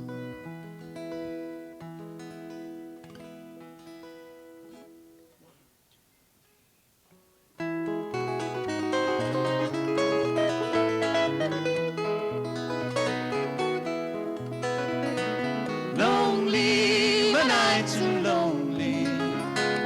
Lonely, my days are long. Missing you so I never dreamed that you were gone. Now it's so lonely since you've been gone. Loneliness was something that I'd heard of. I never realized how it would be. Now I know it's something to be scared of. It's scaring me. Think of all the years we spent together. Think of all the hours in your arms. Will this pain that seems to last forever go on and on? Lonely, my nights are lonely. Lonely, my days are long. Missing you so I never dreamed that you were gone. Now it's so lonely since you've been gone.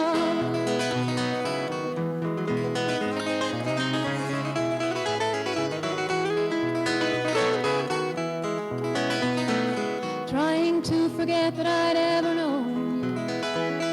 I've torn up all your pictures in my mind. Think of all the tenderness I've shown you. It's so unkind. Maybe one day I will find a new one. Someone who will help me try again. Searching for the love I had with you. Searching in vain. Lonely, my nights are lonely. Lonely, my days are long. Missing you so I never dreamed that you were gone. Now it's so lonely since you've been gone. Missing you so I never dreamed that you were gone. Now it's so lonely since you've been gone.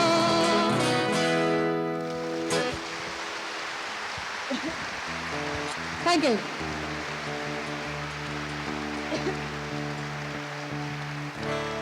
Well, this is a song written by Tom Moore, and it's a song from a Midnight Well album called Make Yourself at Home. And the other title of the song is A Lullaby for a Wayward Husband. So this is for all you wayward husbands down there.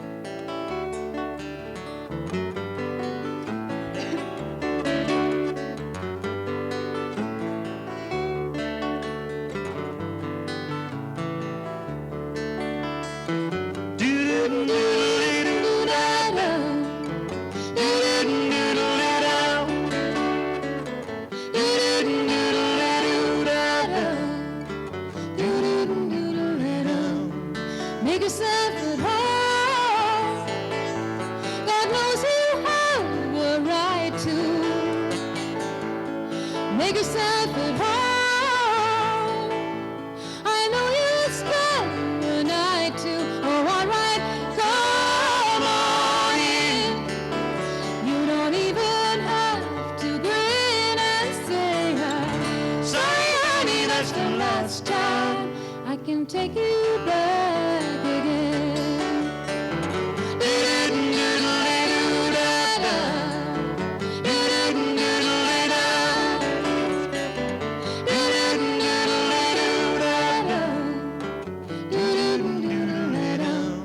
Don't mind the baby crying. He'll stop before the night comes. You know he's only trying, like his daddy, he's been fighting. Oh, that's right, he's been blue, and his mama's crying too and saying, sorry honey, that's the last time I can take you back again.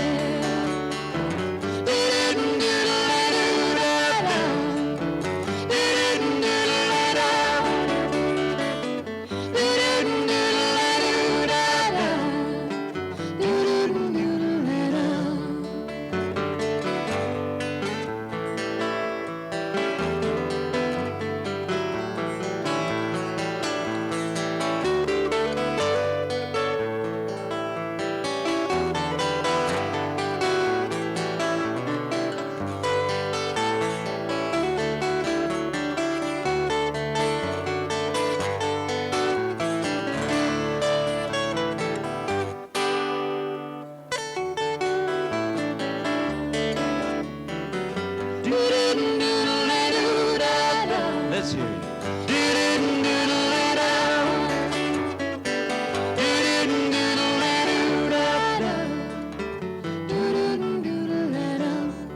What about tomorrow? Will you take it as a blessing? What about tomorrow? Will you just keep on confessing? Oh, all night I don't mind. If you wanna spend the time just saying, sorry honey, that's the last time you can take me back again.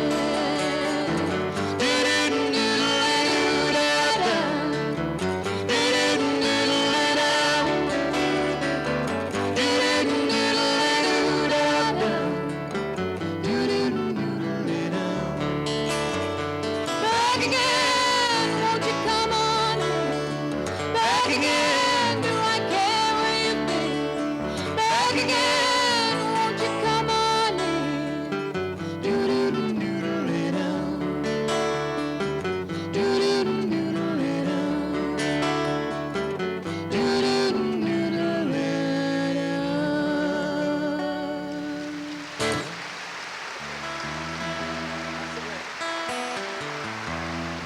Thank you. Could you give me a little bit more guitar on the monitors, please?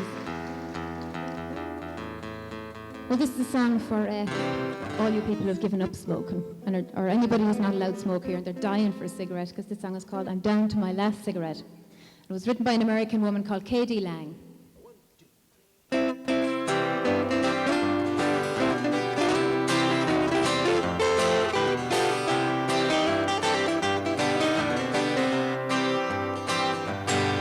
The coffee's all gone and my eyes burn like fire. I sweat past the hour when most folks are tired.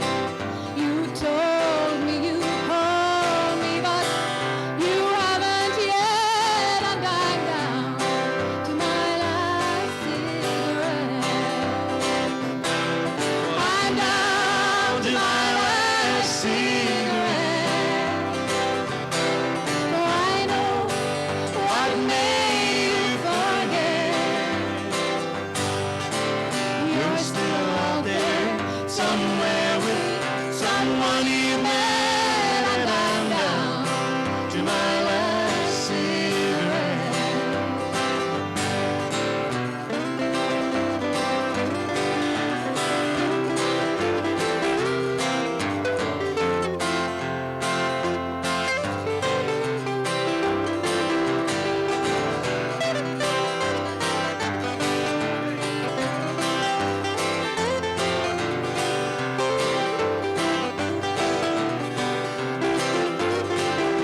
somewhere with someone you met, and I'm down to my last cigarette. I can't leave this room. You might go when I'm gone. The minutes seem like hours. Soon we'll be gone. And on top of all of my tears and regrets, I'm down to my last cigarette. I'm down to my last cigarette. And I'm trying So hard to forget that you're still out there somewhere with someone you met, and I'm down to my last cigarette. You're still out there somewhere with someone you met, and I'm down to my last cigarette.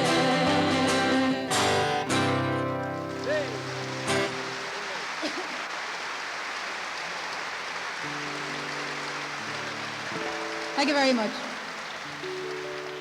Well, there was a Leitrim night in the Harcourt Hotel on Monday night, and it was full. And it's great to see another Leitrim night full in the same week in Dublin. Fair play to you all.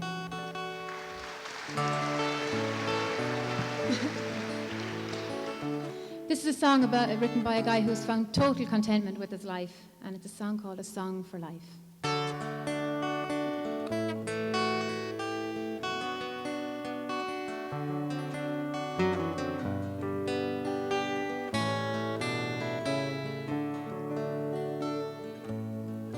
Well, I don't drink as much as I used to. Yeah, and lately it just ain't my style. And hard times don't last like they used to. They pass quicker, like when I was a child. And somehow I've learned how to listen to a song like the sun going down. And the magic the morning is bringing home a song for a life I have found. It keeps my feet on the ground.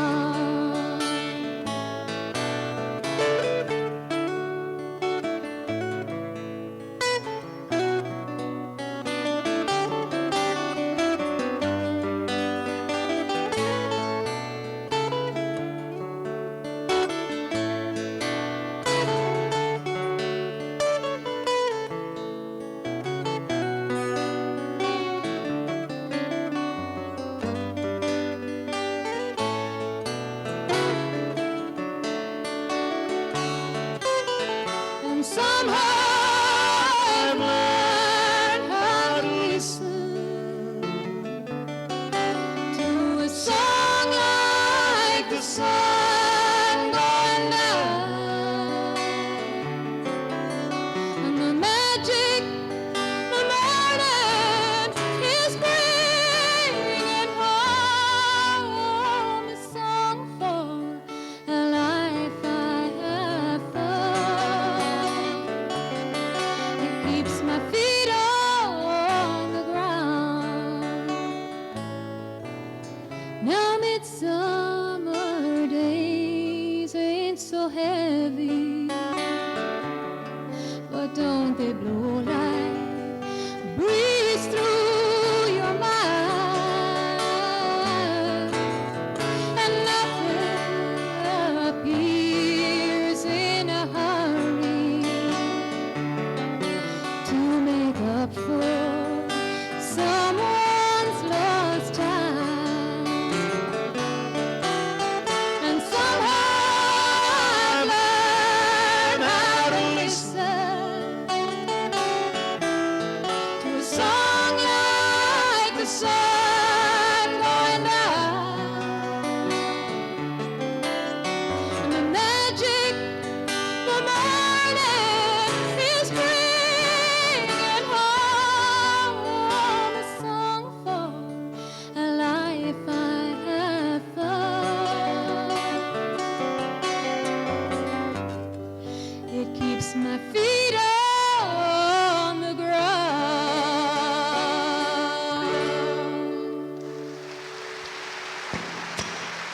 very much.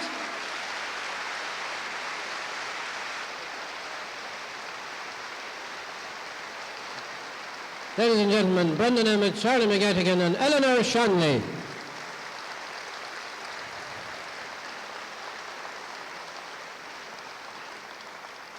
Next week, Eleanor makes another visit to the United States with the group they done, and I know you'll join with me in wishing her a very, very successful career.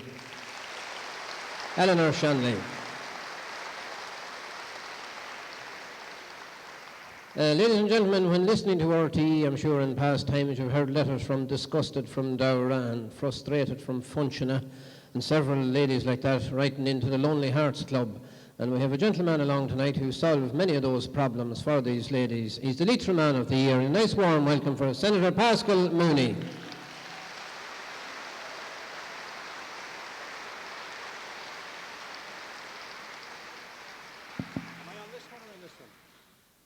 Thank you, Tommy, and a very good evening to you, ladies and gentlemen. Reverend Fathers, ladies and gentlemen. It sounds a bit like what you say at the end of an evening. We thank everybody, including the staff committee, for the tea and the sandwiches, and we want to thank the priest for the use of the hall. I don't know if the priest is in charge here.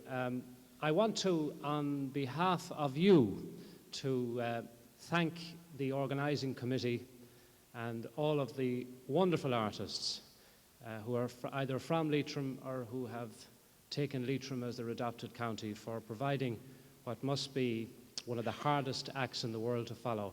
And God help the next county that wants to come in here and put on a show as good as the one we've seen. Would you put your hands together for them?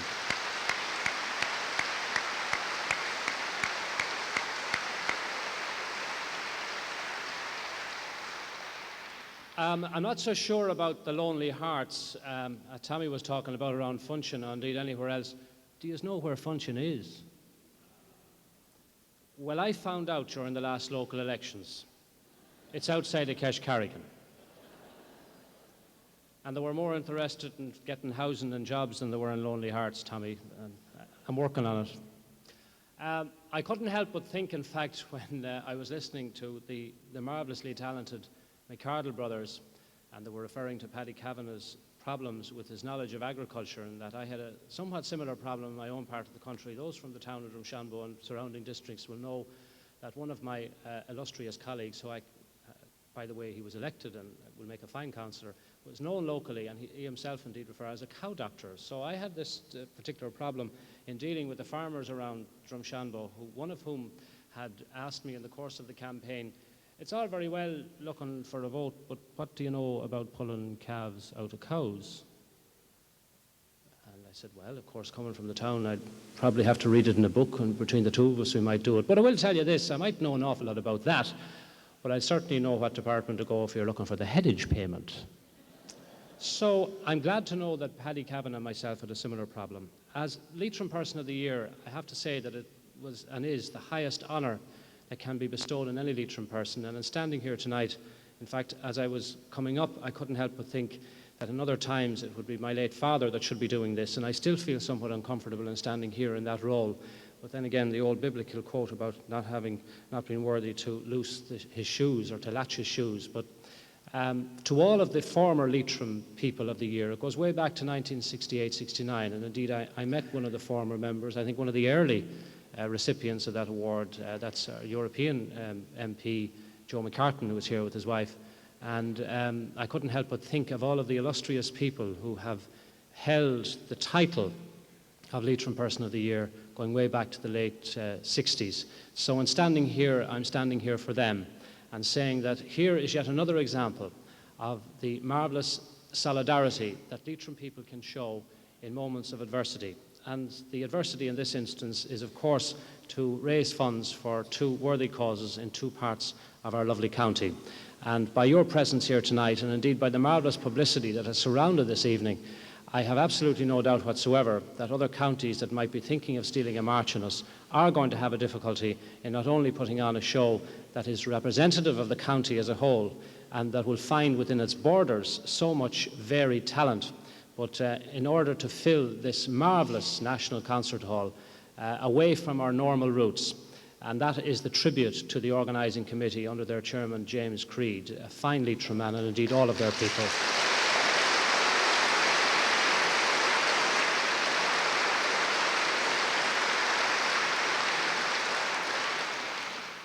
I feel a little bit like how Gorbachev felt when he came out to address the Russian parliament after the coup. So he kind of said what he had to say and got off, and I'll try and do exactly the same. Suffice to say that it's always tremendous for me as a broadcaster to have the opportunity of promoting things Leitrim. And I couldn't help, I was talking to the McArdles earlier on who were saying, I remember an executive in RT who should remain nameless, although he's no longer with them. And I remember some years ago him saying to me, you know, he said, that programme you do, he says, a wee bit parochial, you know, he says, all very well, he says, mentioning about festivals in Carrigallen and about county finals down in Leitrim. By the way, Alan Gales are going to win next Sunday. I'm sorry if there's anybody here from Ballinamore. And he says, that's all right, he says, that'd be more for local radio, he said, rather than for national radio. He says, you know, you might maybe tone it down a bit. Needless to say, I haven't toned it down, and I don't intend to tone it down. So long as I'm a Leitrim man working in broadcasting, I will continue, like you, in your way, to do what I can.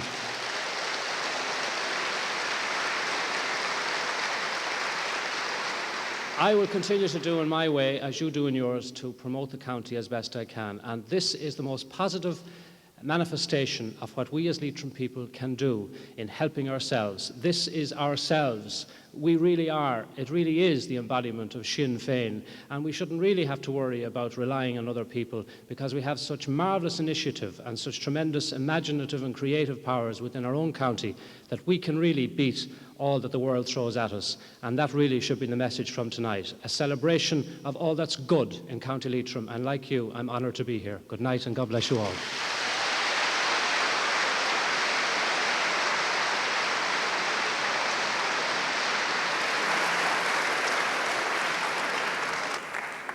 Well, now, we felt that we shouldn't leave without doing something that we wouldn't have given you Flavour of Cavan at all if we didn't give you something from The Great Hunger. Now, The Great Hunger is a very long poem. It's about 30 pages long. And we're not going to do it all, don't worry. It's about sexual repression in Monaghan in the 30s and 40s. And by that stage, that didn't affect Leitrim because they didn't yet know what sex was, never mind sexual repression. But there is one thing, we do about 2.5 minutes of this now, of this Great Hunger. Now, you would be absolutely amazed the number of people, particularly Leitrim people, who fall asleep during 2.5 minutes of serious poetry. So what we're going to do, like, if you want to fall asleep, just don't worry about us. Just go to sleep, and we'll just point at you and wait till you're waking up, and then we'll start again, so you won't miss anything. Okay?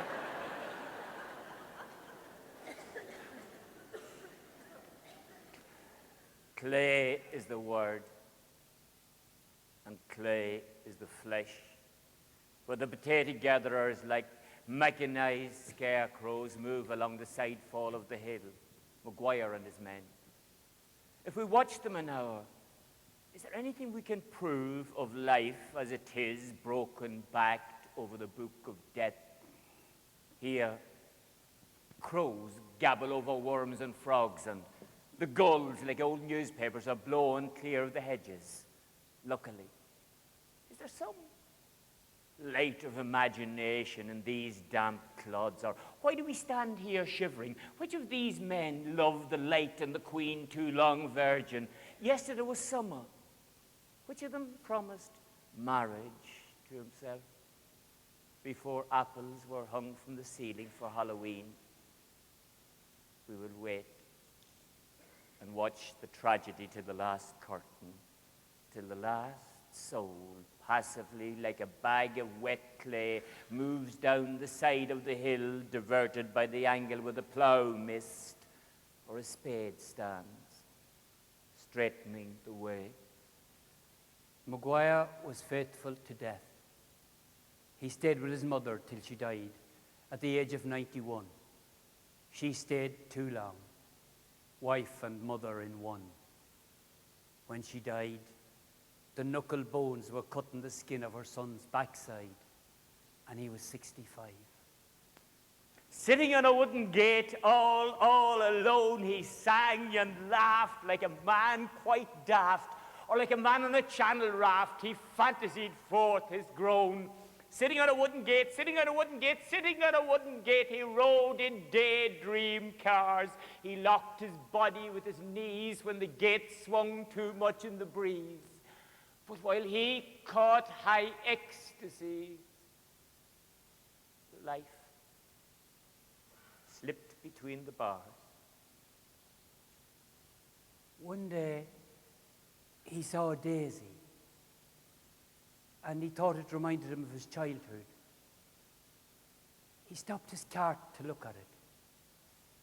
Was there a fairy hiding behind it?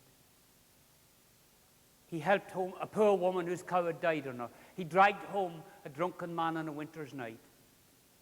And one rare moment, he heard the children playing on the railway stile. And he wished them happiness and whatever they most desired from life. A mother dead. The tired sentiment, mother was a shallow pool where sorrow hardly could wash its feet. Mary Ann came away from the deathbed and boiled the calves there grew. What was I doing when the procession passed? Young men and women, and I might have joined them. Who bent the coin of my destiny that it stuck in the slot? I remember an evening. We walked through the moon of Dromahair. 4 of us seeking adventure. It was midsummer, 40 years ago. Now I know the moment that gave the turn to my life. Oh Christ, I am locked in a stable with the pigs and cows forever. The cows and horses breed. And the potato seed gives a bud and a root and rots in the good mother's way with her sons. The fledged bird is thrown from the nest on its own, but the peasant in his little acres is tied to his mother's womb by a wind-toughened navel cord, like a goat tethered to the stump of a tree. He circles round and round, wondering why it should be.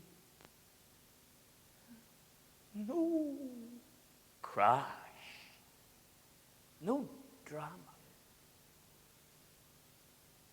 That was the way his life happened. No mad hooves galloping in the sky, but the weak, washy way of true tragedy. A sick horse nosing about the meadow for a clean place to die. He stands in the doorway of his house, a ragged sculpture of the wind.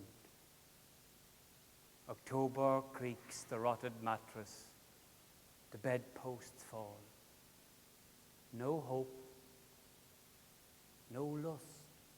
The hungry fiend screams the apocalypse of clay in every corner of this land.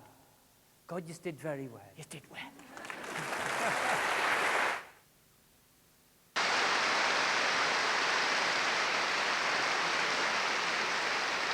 Thank you very much, Tommy and John McArdle from Monaghan. And thank you very much, Paschal Mooney, Senator Paschal Mooney, Leitrim Man of the Year. We have another Leitrim politician with us tonight. We're delighted that Joe McCartan, member of the European Parliament, is also here. Thank you, Joe, for coming.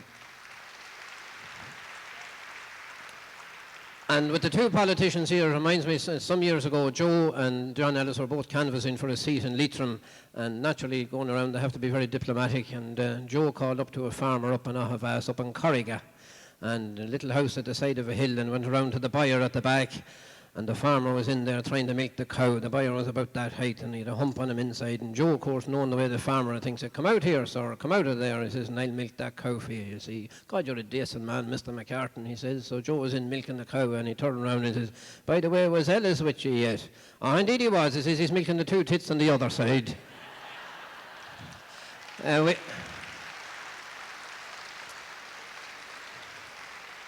We have another well-known Leitrim man here tonight. He had been in the Pro Cathedral for a number of years. He's now the head of religious affair programmes and RT, Father Dermot McCarthy.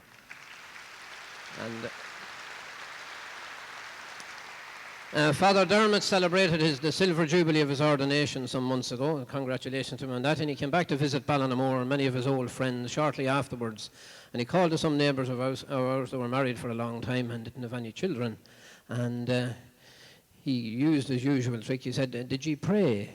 That's all he knows about it, you know. "Did ye pray?"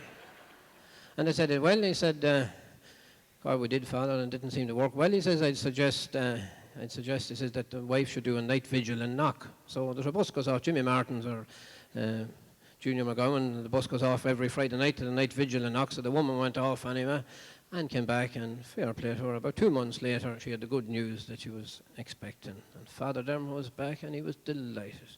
And you know what he says now? "If you want to keep your family going, I'd suggest you do that again next year." "Ah, no, come on, Father," she says. "I'd never be lucky enough to meet the same fella again."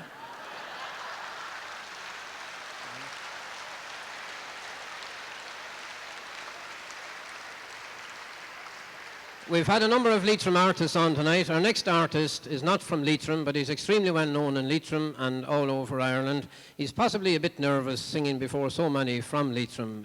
He's been in Carnegie Hall and several places all around the world. I suppose he'll be able to manage this one. Would you give a very, very warm welcome to Paddy Reilly?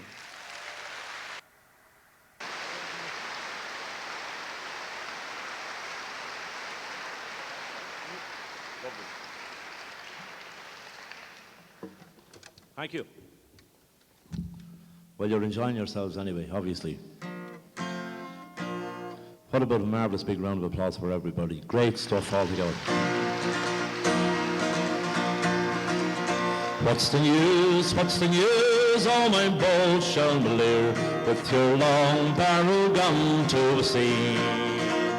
Sailing winds from the south blows its messenger here, with the hymn of the dawn for the free.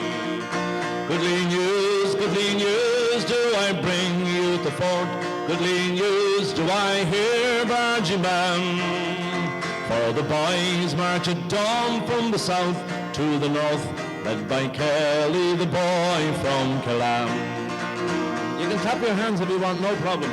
Tell me who is that joined with the gold curling hair, he who rides at the head of your band. 7 feet is his height with some inches to spare, and he looks like a king in command. Army boys, that's the pride of the bow chandelier, amongst our bravest of heroes a man. Swing your beavers aloft and give 3 ringing cheers for John Kelly, the boy from Killargue.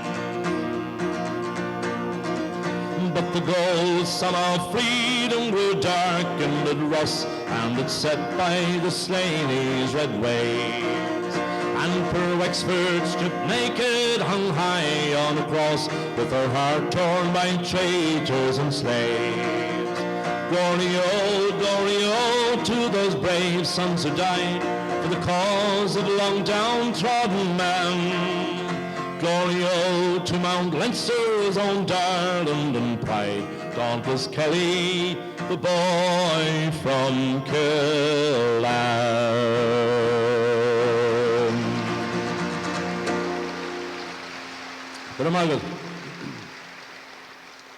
Thank you very much. I'd like to do a song. I know most of you know it anyway. I'd say nearly everybody knows it at this stage. Probably but for this song I would have been up or down Monaghan looking for a job on a farm myself. But the song was written by a great man, Peter Mooney. Well, actually he was called Peter Mooney before he wrote this song. And after he put it together, he kind of got a bit of a big head and changed his name to St. John. Well, you can understand somebody being like on a bit of an ego trip, but just his canonization is a bit much. We always have this slagging match anyway, but he's a marvellous songwriter. And most of the songs that he's written is about rural Ireland, although he has written a few about his native Dublin as well. This one, I know you know it, and sure maybe you'll sing it with me. Pete St. John song, The Fields of Athenry. Thank you. By a lonely prison wall, I heard a young girl calling,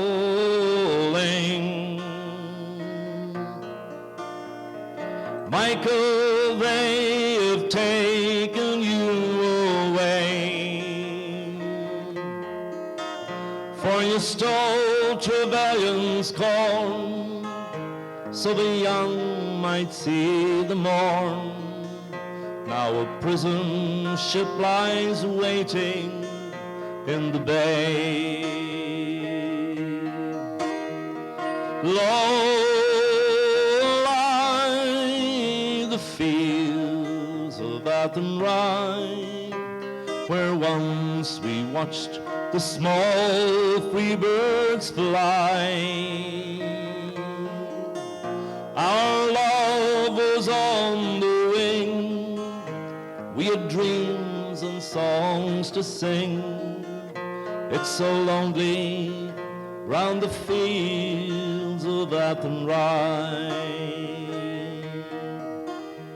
By a lonely prison wall, I heard a young man calling,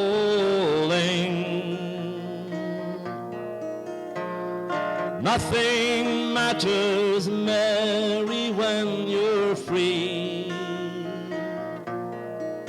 Against the famine and the crown, I rebelled, they cut me down.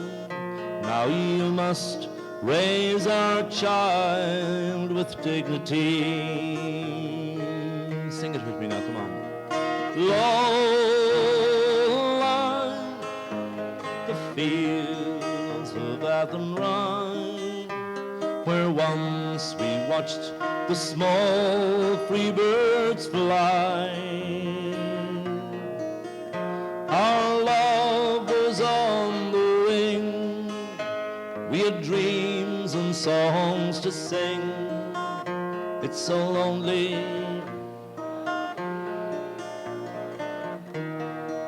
Mighty.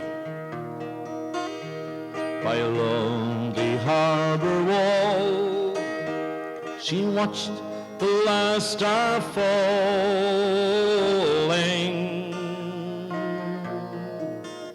as the prison ship sailed out against the sky. For she lived in hope and pray for her love in Botany Bay. It's so lonely round the fields of Athenry. Low lie the fields of Athenry, where once we watched the small. They are sounding good. Rise it up now. Our love is on the wing. Our love. Beautiful. We had dreams and songs to sing. It's so lonely. And we do it one more time. You're getting good now. Low lie the fields of Athenry, where once we watched the small free birds fly. Our love was on the wing, we had dreams and songs to sing. It's so lonely round the fields of Athenry.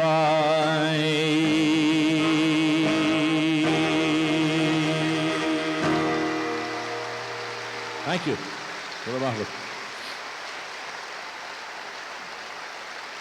Thank you very much. Excuse me. God bless us. I'll do a song this time that was written by a namesake of my own, a fellow by the name of Liam Reilly, who, before he put this song together, normally wrote rock and roll songs. And don't panic now, I'm not going to do any rock and roll songs, I'm too old. You'd have to get me a high stool on wheels. But he fronted a marvellous band called Bagatelle, and for whatever reason in the world, I don't know, they broke up because they were a marvellous band. And he became a bit of a knacker like myself, travelling around the world, doing solo. But at least I think my life was still easier than his. I only strum a guitar, he plays the piano.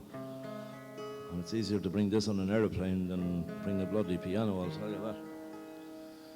But he put this song together, and people from Leitrim, Monaghan, as indeed in Mayo, Clare and Kerry can well relate to this song, because the song was written about the curse of immigration. But at least the generation that he wrote about was our modern generation from the 70s, late 70s, 80s, which had a much better chance than the older ones, because our lads gone away now are very well educated, college educated, most of them. And it's kind of a sickening thought that we should educate them to college and degree level and send them away to work for somebody else, but that's the way it's working out. But it's a marvellous song anyway, written by Liam Reilly. And I'd like to sing The Flight of Earls.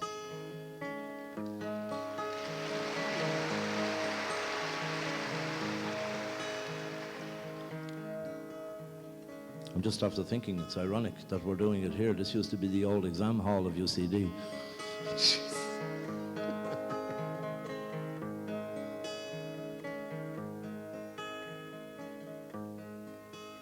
I can hear the bells of Dublin in this lonely waiting room, the paper boys singing in the rain. Not too long before they take us to the airport and the noise to get on board a transatlantic plane. We've got nothing left to stay for. We've got no more left to say. And there isn't any work for us to do. So farewell, ye boys and girls, another bloody flight of earls. Our best asset is our best export too.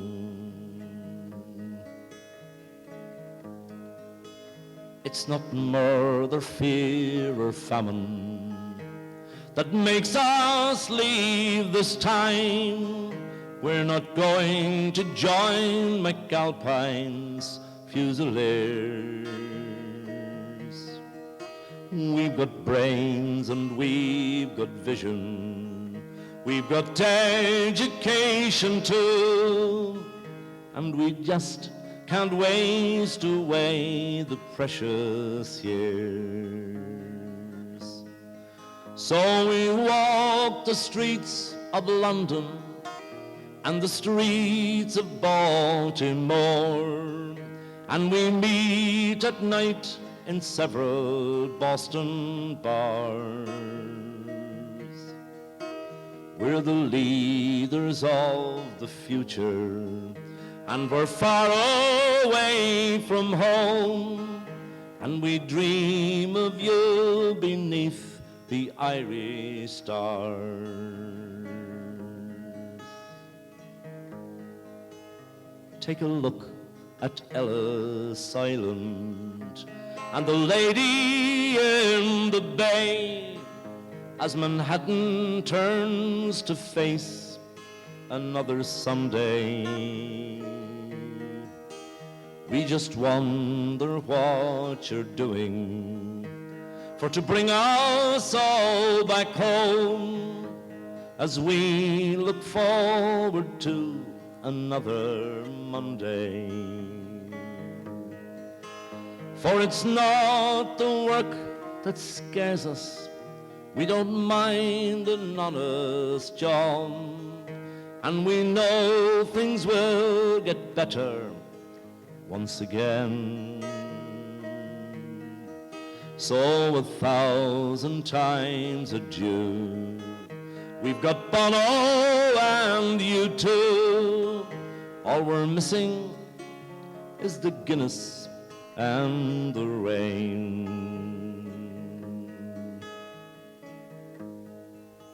So switch off your new computer, for the writings on the wall we're leaving as our fathers left before.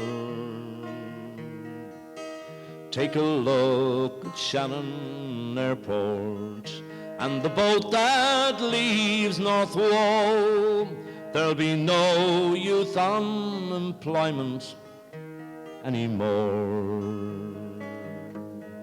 For we're over here in Queensland and in parts of New South Wales. We're on the seas and airways and the trains. But when we see better days, those big airplanes go both ways, and we'll all be coming back to you again. Yes, we'll all be coming back to you again.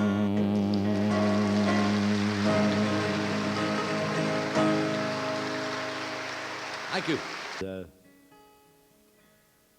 The song has only got one unfortunate stigma attached to it, is that it's still totally relevant. Maybe one day it will not be, but I'd like to do the song anyway. Phil Coulter's song about his hometown, Derry, the town I love so well.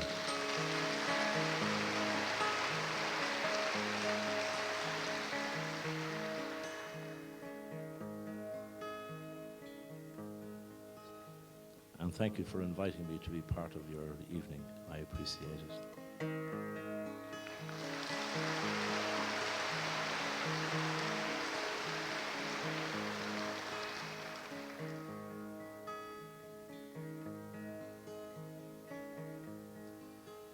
In my memory, I will always see the town that I have loved so well, where our schools played ball by the gas yard wall, and we laughed through the smoke and the smell. Going home in the rain, running up the dark lane, past the jail and down behind the fountain. Those were happy days in so many, many ways, in the town I love so well.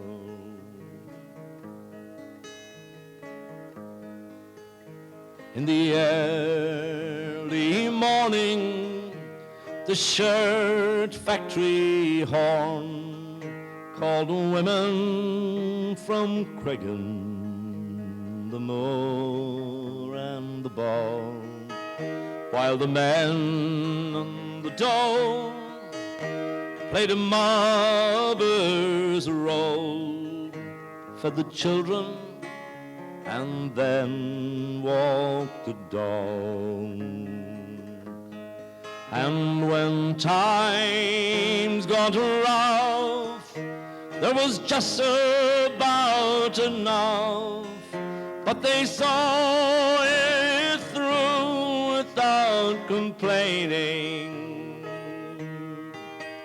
For deep inside was a burning pride for the town I loved so well. But when I'd return, how my eyes were burned to see how a town could be brought to its knees by the armored cars and the bombed out bars and the gas that hangs on to every breeze. Now the army's installed by that old gas yard wall, and the damn barbed wire gets higher and higher.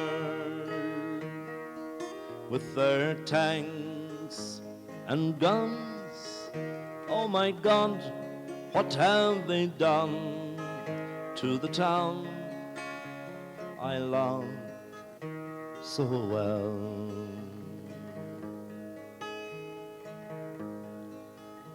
Now the music's gone, but they carry on, for their spirit's been bruised, never broken.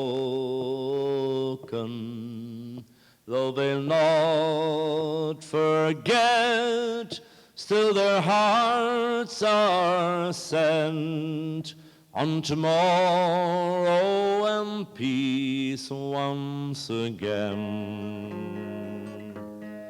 For what's done is done, and what's won is won, and what's lost is lost and gone forever. I can only pray for a bright, brand new day in the town I love so well. Thank you very much. Remarkable. Thank you. Thank you very much. Paddy Reilly.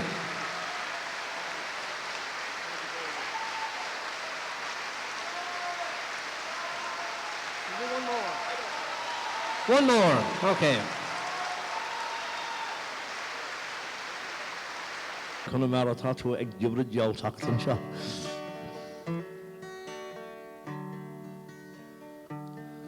Oh, the Garden of Eden has vanished, they say.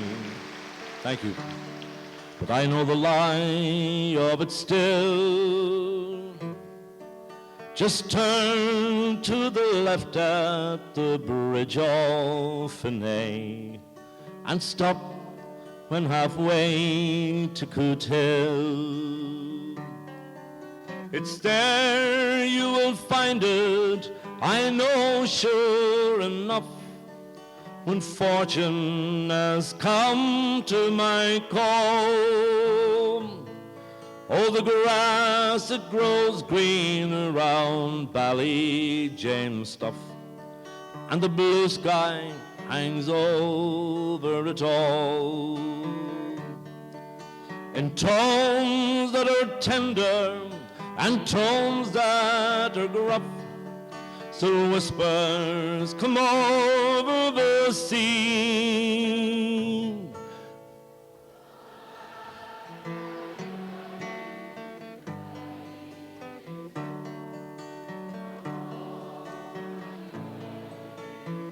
I will do it one more time now. Get your breath now. I'm going to give you a little lead now. in tones that are tender and tones that are rough. Still whispers come over the sea.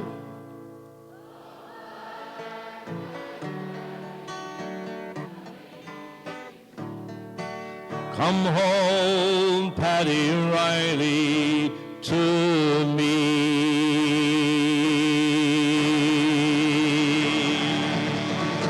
Thank you very much. Bravo. Thank you. Lovely. All right. Thank you, Paddy Reilly.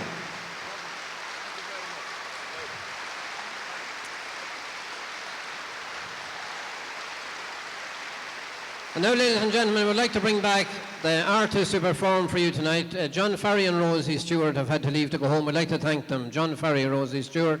The Breffni singers from Manor Hamilton.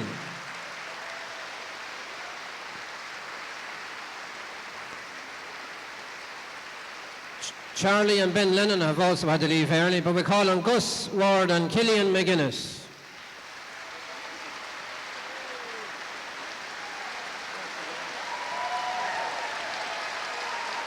The Morrow brothers from Carrigallen.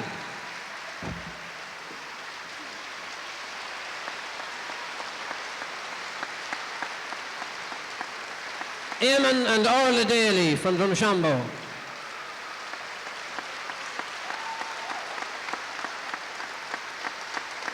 Tommy and John McArdle from Monaghan. That's Tommy. Brendan Lennon and Charlie McGettigan. Brendan Emmett and Charlie McGettigan.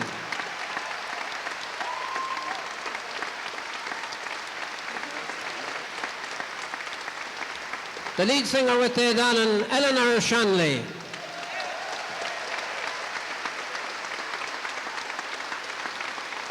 And our guest star tonight, Paddy Reilly.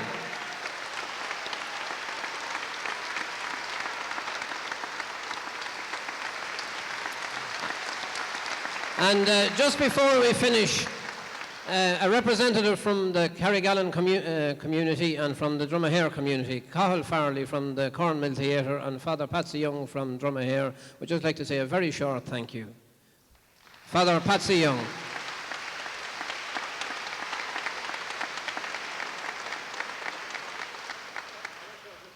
As a priest, the first thing I had to say, thank God to see so many people at our concert.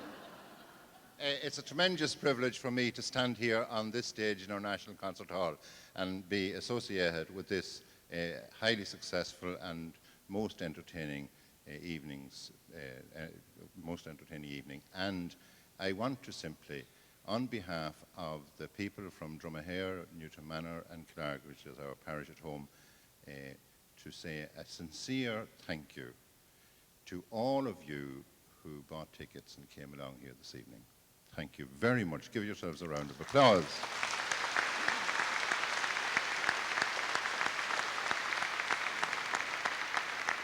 Secondly, to put on, I wouldn't single out one person from that whole range of talent behind me. I think all of them feel that it was a privilege for them to appear before you here this evening. But we are especially grateful to every one of them who gave their services free to be with us on this evening.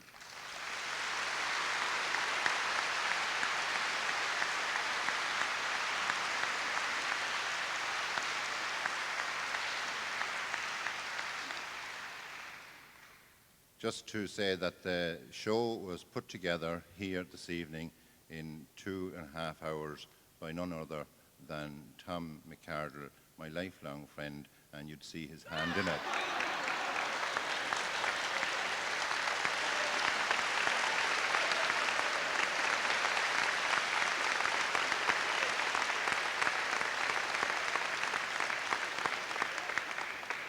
God help the mother that had to look after those two. And a special word of thanks I have to say from this stage to our organising committee, headed by none other than the efficient, gentle, but most enthusiastic chairman, James Creed.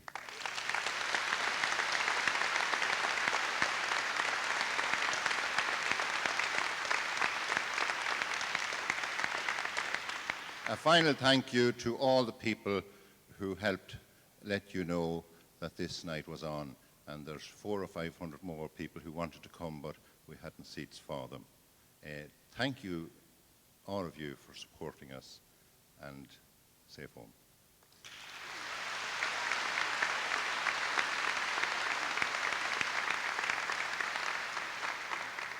I just would like to second that on behalf of the Cornmill Theatre and the Carrigallen community. We'd also like to thank our sponsors and our chief sponsor tonight, the ESB, and Jim Rinn, and all the other friends that we had. Thank you very much, and I would like to end with an invitation to you all to come to lovely Leitrim on your next break and come to the Cornmill Theatre. Thank you and good night.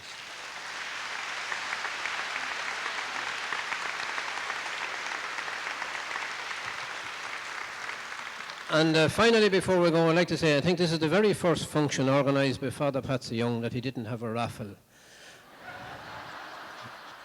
We'd like to thank him for that, but in case you think you're escaping, he asked me to remind you that there are about 600 programmes left which have been printed and are still available, and he would love very, very much if you would buy one for your next door neighbour. And just to prove you were in the concert hall, there are 600 available. They'll be on sale on your way out. And it would be great because in a few years' time you'll be wishing you had one. Thank you very much. Thanks to the management of the concert hall.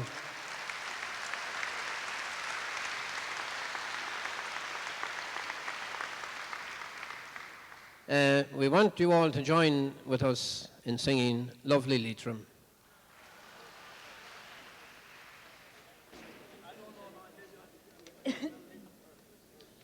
Oh, dear God. We brought the words with us, so in case you didn't know them, okay?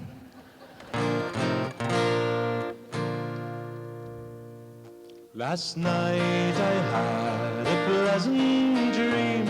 I woke up with I dreamt that I was back again in dear old Erin's Isle. I thought I saw a gallant banks in the valley down below. It was my lovely Leitrim where the Shanley waters flow. I stood enchanted. I stood enchanted on the sea of grandeur and delight. I headed off for Carrickdown before the dark of the night. I saw she moored that starry hill where flowers wildly grow. I saw the grave of Finracroon where the Shannon waters flow. The next I saw was Fane, a town with her ancient abbey walls, where the preaching of her holy monks re-echoed through the walls. I stood with reverence on the spot, reluctant for to go. The town of saints and sages where the Shannon waters flow. You right, Charlie?